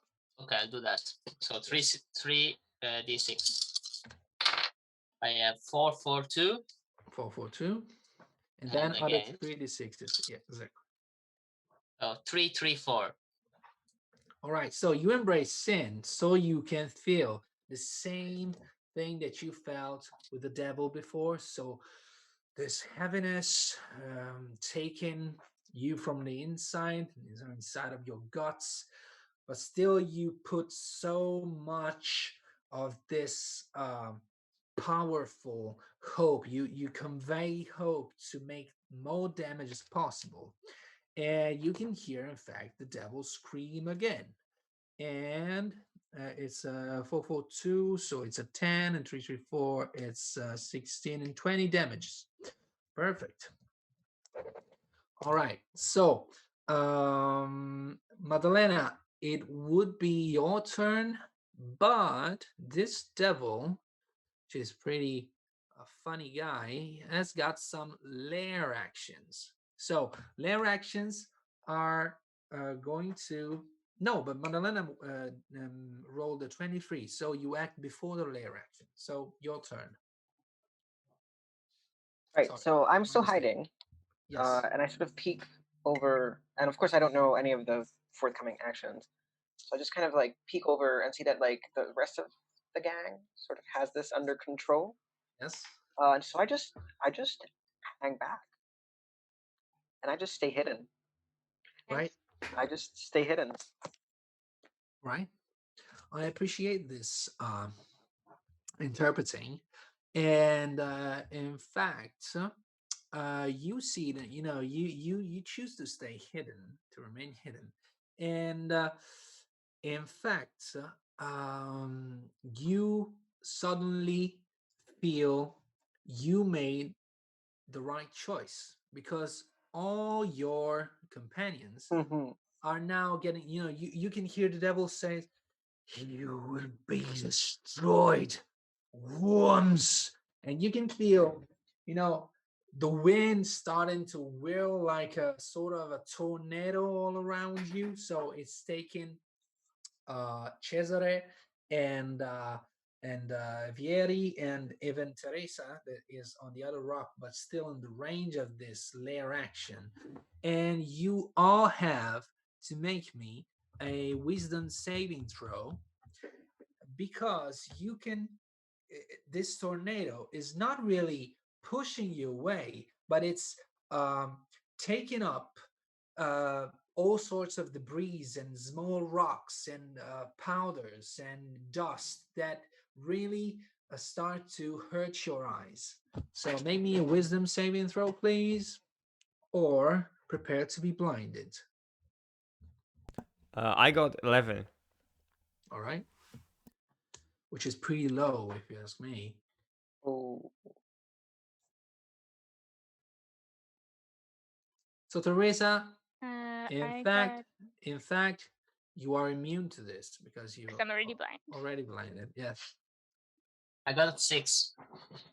Okay, so Cesare and Vieri are both blinded. You have disadvantage on the next attack rolls, and you are attacked with advantage by the devil, which is not a good thing, let me tell you. I should have been blind already. And Teresa, up to you. Why am I always saving your asses? Okay. Mm, You're blinded, but you have blind vision, which allows you to see much more, much like a radar. So you see the debris going around, and you see your companions probably trying to cover their eyes, and you can understand that they are having some difficulties. You are on the so- other rock, though, so But I want to, because I have to help them. Would I be able to stop the demon? And he's blowing out wind with a spell. Stop the demon to do what? From attacking us. Because seeing as I'm the other one. Well, you could. Let me see. Well, you have already used your mind will be done, and he's already prone. You could just make him blind so that he also has a disadvantage on attack rolls, and so everybody just go to balance again, and nobody basically has Evens it out of it. disadvantage. Okay. Yeah, then I think I'm gonna do a blindness spell. All right. So I think I have to make a saving throw. Constitution saving throw, if I am not wrong. No, in fact. All right, so your spell DC is again 14. I rolled a 7, which is pretty low, so it's probably blinded. Yes, it is. You can see, you can hear the devil while he's trying to get on his feet again, saying something like, "My eyes!" And still he tries to cut into pieces our poor Cesare and Vieri. So, Cesare and Vieri, give me your AC, please.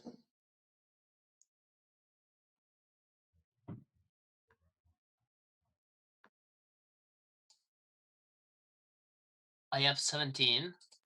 All right. So -1, you say, so 16. Exactly.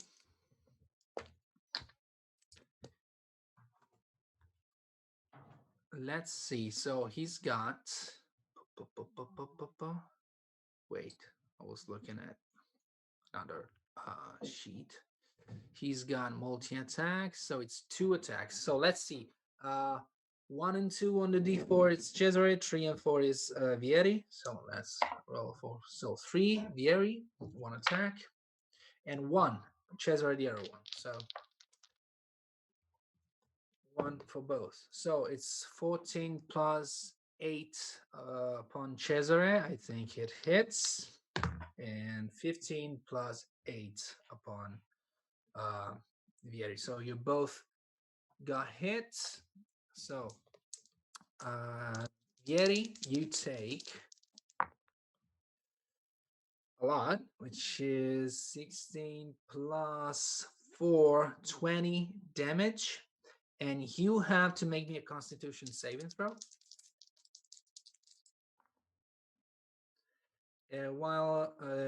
So who was this? Vieri, right?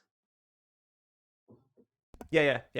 That's okay, correct. Yeah. Cesare, you were lucky. You take just 7 damage, but you have to make me a Constitution saving throw too, because the devil's swords, devil's blades, are made to make the wounds keep bleeding on and on to make them more painful. So I have 9. 9 total. 9 total, 3 plus 6. Okay. So every beginning of the turn, you lose another 5 hit points. All right, because your wound is bleeding. What about Vieri? Yeah, I'm at 26 health, but I got a 14 plus 3, so I'm 17 for Constitution. so you're not your wound is not bleeding. Perfect. And so it's Vieri's turn. Okay, I'm armed with my, let's see, with my black horns, which is a magic ranged weapon, two-handed, with and it's heavy, and it automatically generates ammunition. So I aim it at Yes. him and I fire. All right. Okay, so you just leave your bone armory, your bone daggers, and take out your ranged weapon, right? Yeah. Do it. So I'm gonna make you because of the change of weapons, you cannot make the extra attack. But I would suggest, because it's a playtest and I have to suggest, I would suggest you to, since you are in melee range with the devil. Oh, because he's still close to me then. I thought he was Yes. like a bit further. No. He standed up and Oh, okay, he got up and just, then he just went for the blade blowing upon you. And so you could probably activate your special ability, which is the Tears of the Old Man, if I remember correctly. Yes, I see it now. Yes. Bonus action to spend a spell slot. Exactly. And you can create an aura of frost, of ice around you that makes damage to everyone in the range. So right now, even to probably Cesare, but Cesare then can probably move out of the way, and the speed of the creature is out. But the cool thing is that when you shoot with your crossbow, you can increase your damage because it's like it takes the frozen power with it and goes to make more damage. Yeah, then obviously, I'm gonna do this as well. So I'm gonna imbue my crossbow with the Tears of the Old Man with this ice frost damage. What do I do? Okay, so you can see this frost aura all around you. You should roll me a d20.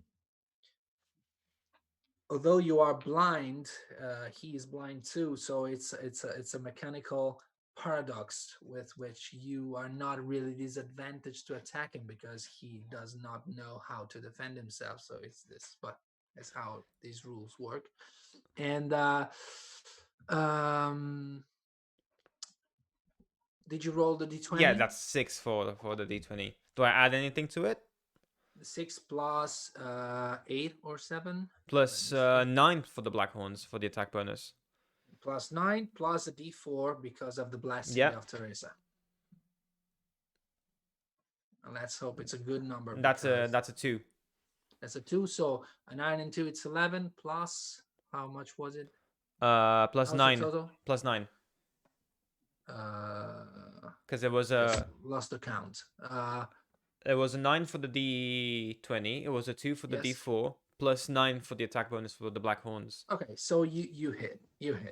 So you roll me a d8 plus the modifier, and then another d8 because of the ring of ice that you just made around you. So I have a 1 plus 4, so 5 for the first attack. Plus. And the second one, that's a 7 plus 4, so that's an 11. All right. No, it's just a d8. Oh, yeah. Not with a plus. Okay. So this is 7. So 7, yeah. All right. Perfect. Cesare, you take, in fact, 6 damage from the ice created by your companion, and it's better for you to move out of the ice thing. Yeah. So I move out, and so I'm not in range to attack the demon melee, I think. You are. He's in front of you both. Okay. So I move out of the ice, and then I raise again my great sword, and I attack him. All right. And so I two d20s, right? Yes. No. Why 2d20s for the For the two attacks? disadvantage. No, because he has this. Okay, He's so just blinded one. too, so just one. Okay. 18. So I Yes. I hit him. Yes. Then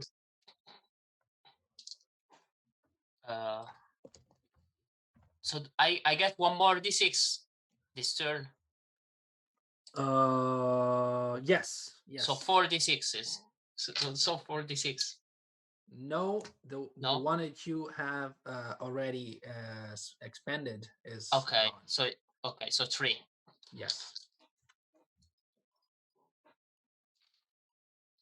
So 3, 3, 1, All right. and Seven. 5, 2, 4. So 11. Wait, how many d6s are you rolling? 2. Oh, sorry. I didn't Right. use the embrace scene thing. So yeah, just once. Okay. Sorry. Exactly. Yeah. So 3, 3, 1, right? Yep. Plus your Plus 5.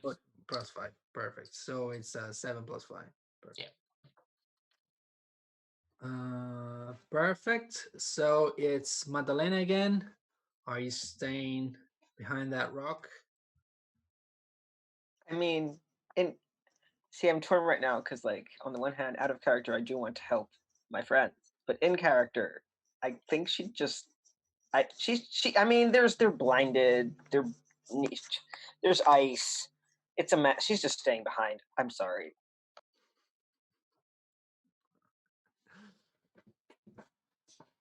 All right. So, do you want to use one of your vices, maybe, to motivate your position to? Let me see. I don't remember which vices we. So I'm actually using one of her virtues. All right. So caution. Caution. Yeah, you are always Perfect, alert to yes. avoid dangers and threats. Perfect. So I would say that this in-game behavior that is really not helping the combat, but is still, you are just kind of being faithful to the nature of your character. So I will grant you a divine inspiration die. So you have this divine inspiration die that we mentioned before, that you can expand as the common 5th edition inspiration, so to gain advantage on attack ability and saving rolls, or you can use it to not expend hope points. So whenever you spend or lose hope points, you can use divine inspiration to roll a d4 and subtract the result to the hope points spent or lost. Okay. Great. Yep. So it's the devil turn, and he tries to cut in half again the two guys in front of him, but he takes roll the damage of the tears of the old man, please, because he's in the range. Then he attacks one time Vieri and one time Vieri. So both. What do I roll for the damage for the tears? The d20? No, it's an automatic damage, so it's a d8 or a d10. Let me. It's a d8 actually. Yeah, see, d8 cold damage. Perfect. So it's a d8 right away. That's an 8. 8. Perfect. All right. So both his attacks are aiming at you, Gary. So Eduard, let's see how it goes. So AC 17 or 18. What was it? Sorry, come again? Your AC. Armor class. Armor class 16. 16. So it hits with both attacks. So roll me 2 Constitution saving throw, please. and I think it's gonna be a lot of damage here. So I have 19 plus 3. All right. That's 22. So that's okay. So that's okay. But the other one is 8 plus 3, so that's 11. Okay, so it's a -5. So Cesare, did you take those 5 damages of the wounded, of the bleeding wound at the beginning of your turn? No, you're right. All right. Okay, so this sword is inflicting a lot to our poor ranger. It's 7 and 8, so 15 plus 4 is 19 damage. Are you down already? No, I have 7 hit points left. Not enough. I'm sorry. It's 9 plus 2, so another 11 plus 4 is another 15 damage. Oof, then I'm down. I'm down to the ground. You can see that your ranger companion is basically cut in half by this sword, and he suddenly fall down to the ground. And you roll me that save, please. While Teresa, you know, even though you are far away, with a bonus action, you can cast Healing Word that can heal damage. So you can suddenly, instantly bring back to life your companion. That's what I was thinking. Or you can try to jump on the rock and use Cure Wounds. That is going to cure more hit points, but it doesn't really count now because he's dead. So you're probably good with Healing Word and not moving from there. So also, then I'll be moving into range, which I am not a fan of. Of course. Yeah, So I like to heal. So you use your bonus action to instantly heal your companion. So Vieri, you're down. You feel the pain of the cut of this big bad sword of the devil, but instantly, even before your body start turning to ashes, you know, a warm touch, a warm caress just touches your wound and redefines them into, you know, your original body, and you're up again. So you are wounded, but you are conscious, and you can see Teresa standing with her hand towards you. Probably she healed you. And you, Teresa, you can do other things because this was a bonus action. You have still your complete action, so you could maybe jump on the rock and cure wounds to your companion, or you can use another spell. I think or you I'm can going attack. to. I think I'm going to actually jump forward. Okay, Scorching Ray, which is one of your spells, makes fire damage to creatures, but you have to hit them, and it doesn't, of course, take away the bless because it's not your banner. The way you're inflicting pain. So you either jump or you do fire damage. What's your choice? What is the devil doing right now? He's killing your companions. Okay, then then I think I'm gonna try a Scorching Ray and see if I can do some damage. Perfect. So roll me a d20. You will do it with advantage. Okay. Because for you, the devil is blinded, but you're out of the range of the blinding debris tornado, so you have advantage. So you roll 2 d20s, you take the highest, and you add your bonus, which is the one that you see on the spear, which is plus 10. I'm bumping here and there, so the saint. So roll me 2 d20s to begin with, and then plus 7. Okay, so at 12. 12 plus 7, or you've already added the 7? I know, I haven't added it yet. Okay, so you hit. But roll the other one too, because maybe it's a critical hit. You can never know. I roll the other d20. Yes? You've already rolled? No, you rolled it in. All right. 18. 18. So you hit. Roll me 2d6s. You can see fire coming out of the hands of the saint Teresa. Okay, And first hitting. one. First one is a 2. Mm-hmm. Second is 3. All right. 2 and a 3. So 5 fire damage. All right. And what about Vieri and Cesare? Vieri, you know, on your back, you are prone, you are at 0 hit points. No, you're one hit point. 1 pin because I've been resurrected. Yes. As I am prone, can I throw my daggers? Again, yes, they're like coming out of your you know, Fanny belt or pack. something. Yes, exactly. you could, yes. Of course, the ice thing is gone.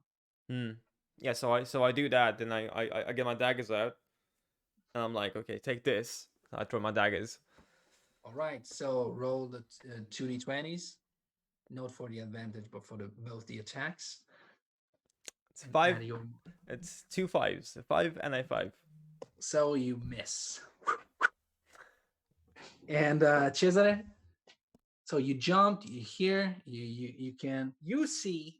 In fact, the devil is kind of wounded. Is not really in a good shape. So maybe a good, bad hit. Yeah. I'll try to hand this. So yeah, I'm using Embracing again. All right. So it's a critical hit, but you have to hit, I think. Yeah, I have to hit first. Yes. Or maybe you make a natural 20, so maybe you don't even have to. No, I made 15 in total. In total? Yeah. So you miss. What about the extra attack? 18 plus 8, 26. Okay. Yeah. So you do this. You hit, so you gain 1 more Blood's Eye. You use the Embrace Sin, right? So it's 6d6s plus your strength modifier. So 6, 6, 3. Which is good. 3, 2, 2. All right. So it's 22 plus 5. All right. 7. All right. Okay. Yeah, and just let you know, this is my last turn because it's a little bit late. So let's say that you cut the chest of the devil, that kind of leave his grip on the sword, that falls to your feet and start falling down into the storm, and you see him disappear into the storm. In fact, so you have the sword. You can jump back to the rocky hill and run back to the devil with which you made the deal. And here he is, pretty surprised to see you alive, in fact. And he's like, "So you brought me the sword for real? I must have underestimated you." I have a quick question. Does anyone have anything to say about the fact that Madalena spent the entire fight cowering behind a table? I have a whole discussion to have with you. I'm dead, so it's. You are dead. I'm kind of like, yeah, my god. Poor yeah, I was thinking to slap you in the face, but then I chose to just ignore you. And I'll just have a few stun words. Okay. She has no regrets. So, would you please give me the sword and the rest of the hope that we have talked about? Please don't scam him. Let's close this adventure and give him the hope that he wants. And so basically, he takes or not take the hope that you promised, but then he, with the sword, he needed part of the hope to make this ritual with which he can really put the sword through both the hearts of the two souls of Sara and Brunello, clenching them together, and then he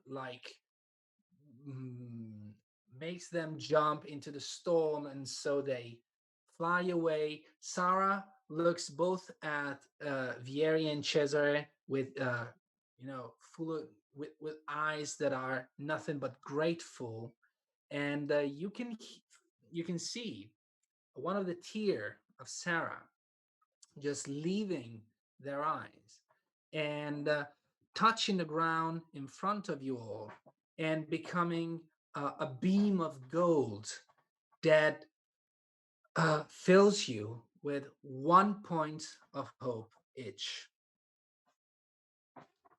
And that's one of the ways that the GM could give hope back to the characters when he's pleased enough. So thank you guys. I know we went really over the time that we It was worth it. No, thank you.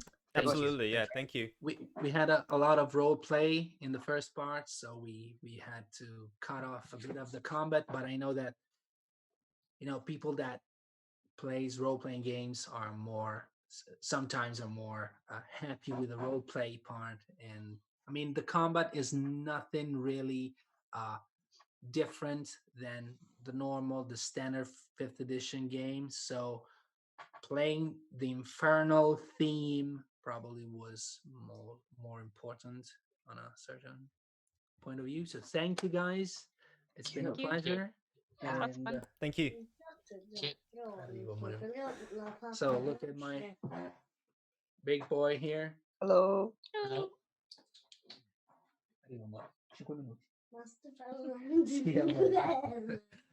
Sto parlando in inglese. I'm talking in English. I'm speaking in English. And so thank you. I hope that we can make it again. Yeah. Maybe keeping it under the 2 hours. And I'm really glad you gave me this chance. I had a lot of fun, and I hope you had fun too. And Definitely. so if any one of you or one of your friends want to get a copy of Inferno, Dante's Guide to Hell, just go on the Kickstarter and put some money on it. If there's money to be put on a Kickstarter, it's going pretty good. So the game will be done for sure. And I mean, I have the terrible habit of getting attached to all of my player characters, so I'm already attached to Madalena. So I'm like, maybe yes, we should do this again, at least. yes, yeah, we can do this. Absolutely, yeah. You don't hide behind a wall. I won't. I promise. It's all about character development, and she does feel a little bit guilty, just a teeny bit. Oh. I mean, this is a trip out of hell, so it's all about learning to be a better person. So eventually, Exactly. I'm sure she would emerge from behind the wall. Exactly. That's that. I mean, it was the first time he played it. It's still the beginning. She's trying. She's trying. No, her worst. I'm very happy. Not trying her best. She's trying her worst. Exactly. So thank you very much, guys. Thank you. Thank you. Grazie, Max. I think we will post it as soon as possible on YouTube. Perfect. Thank you again. Thank you. Yeah, no, thank you so much. Thank you. And Good let's say bye for the listeners and viewers on YouTube. So if you can just say goodbye, and we'll catch you next time. So bye. Bye. Bye. Bye. Bye. Bye.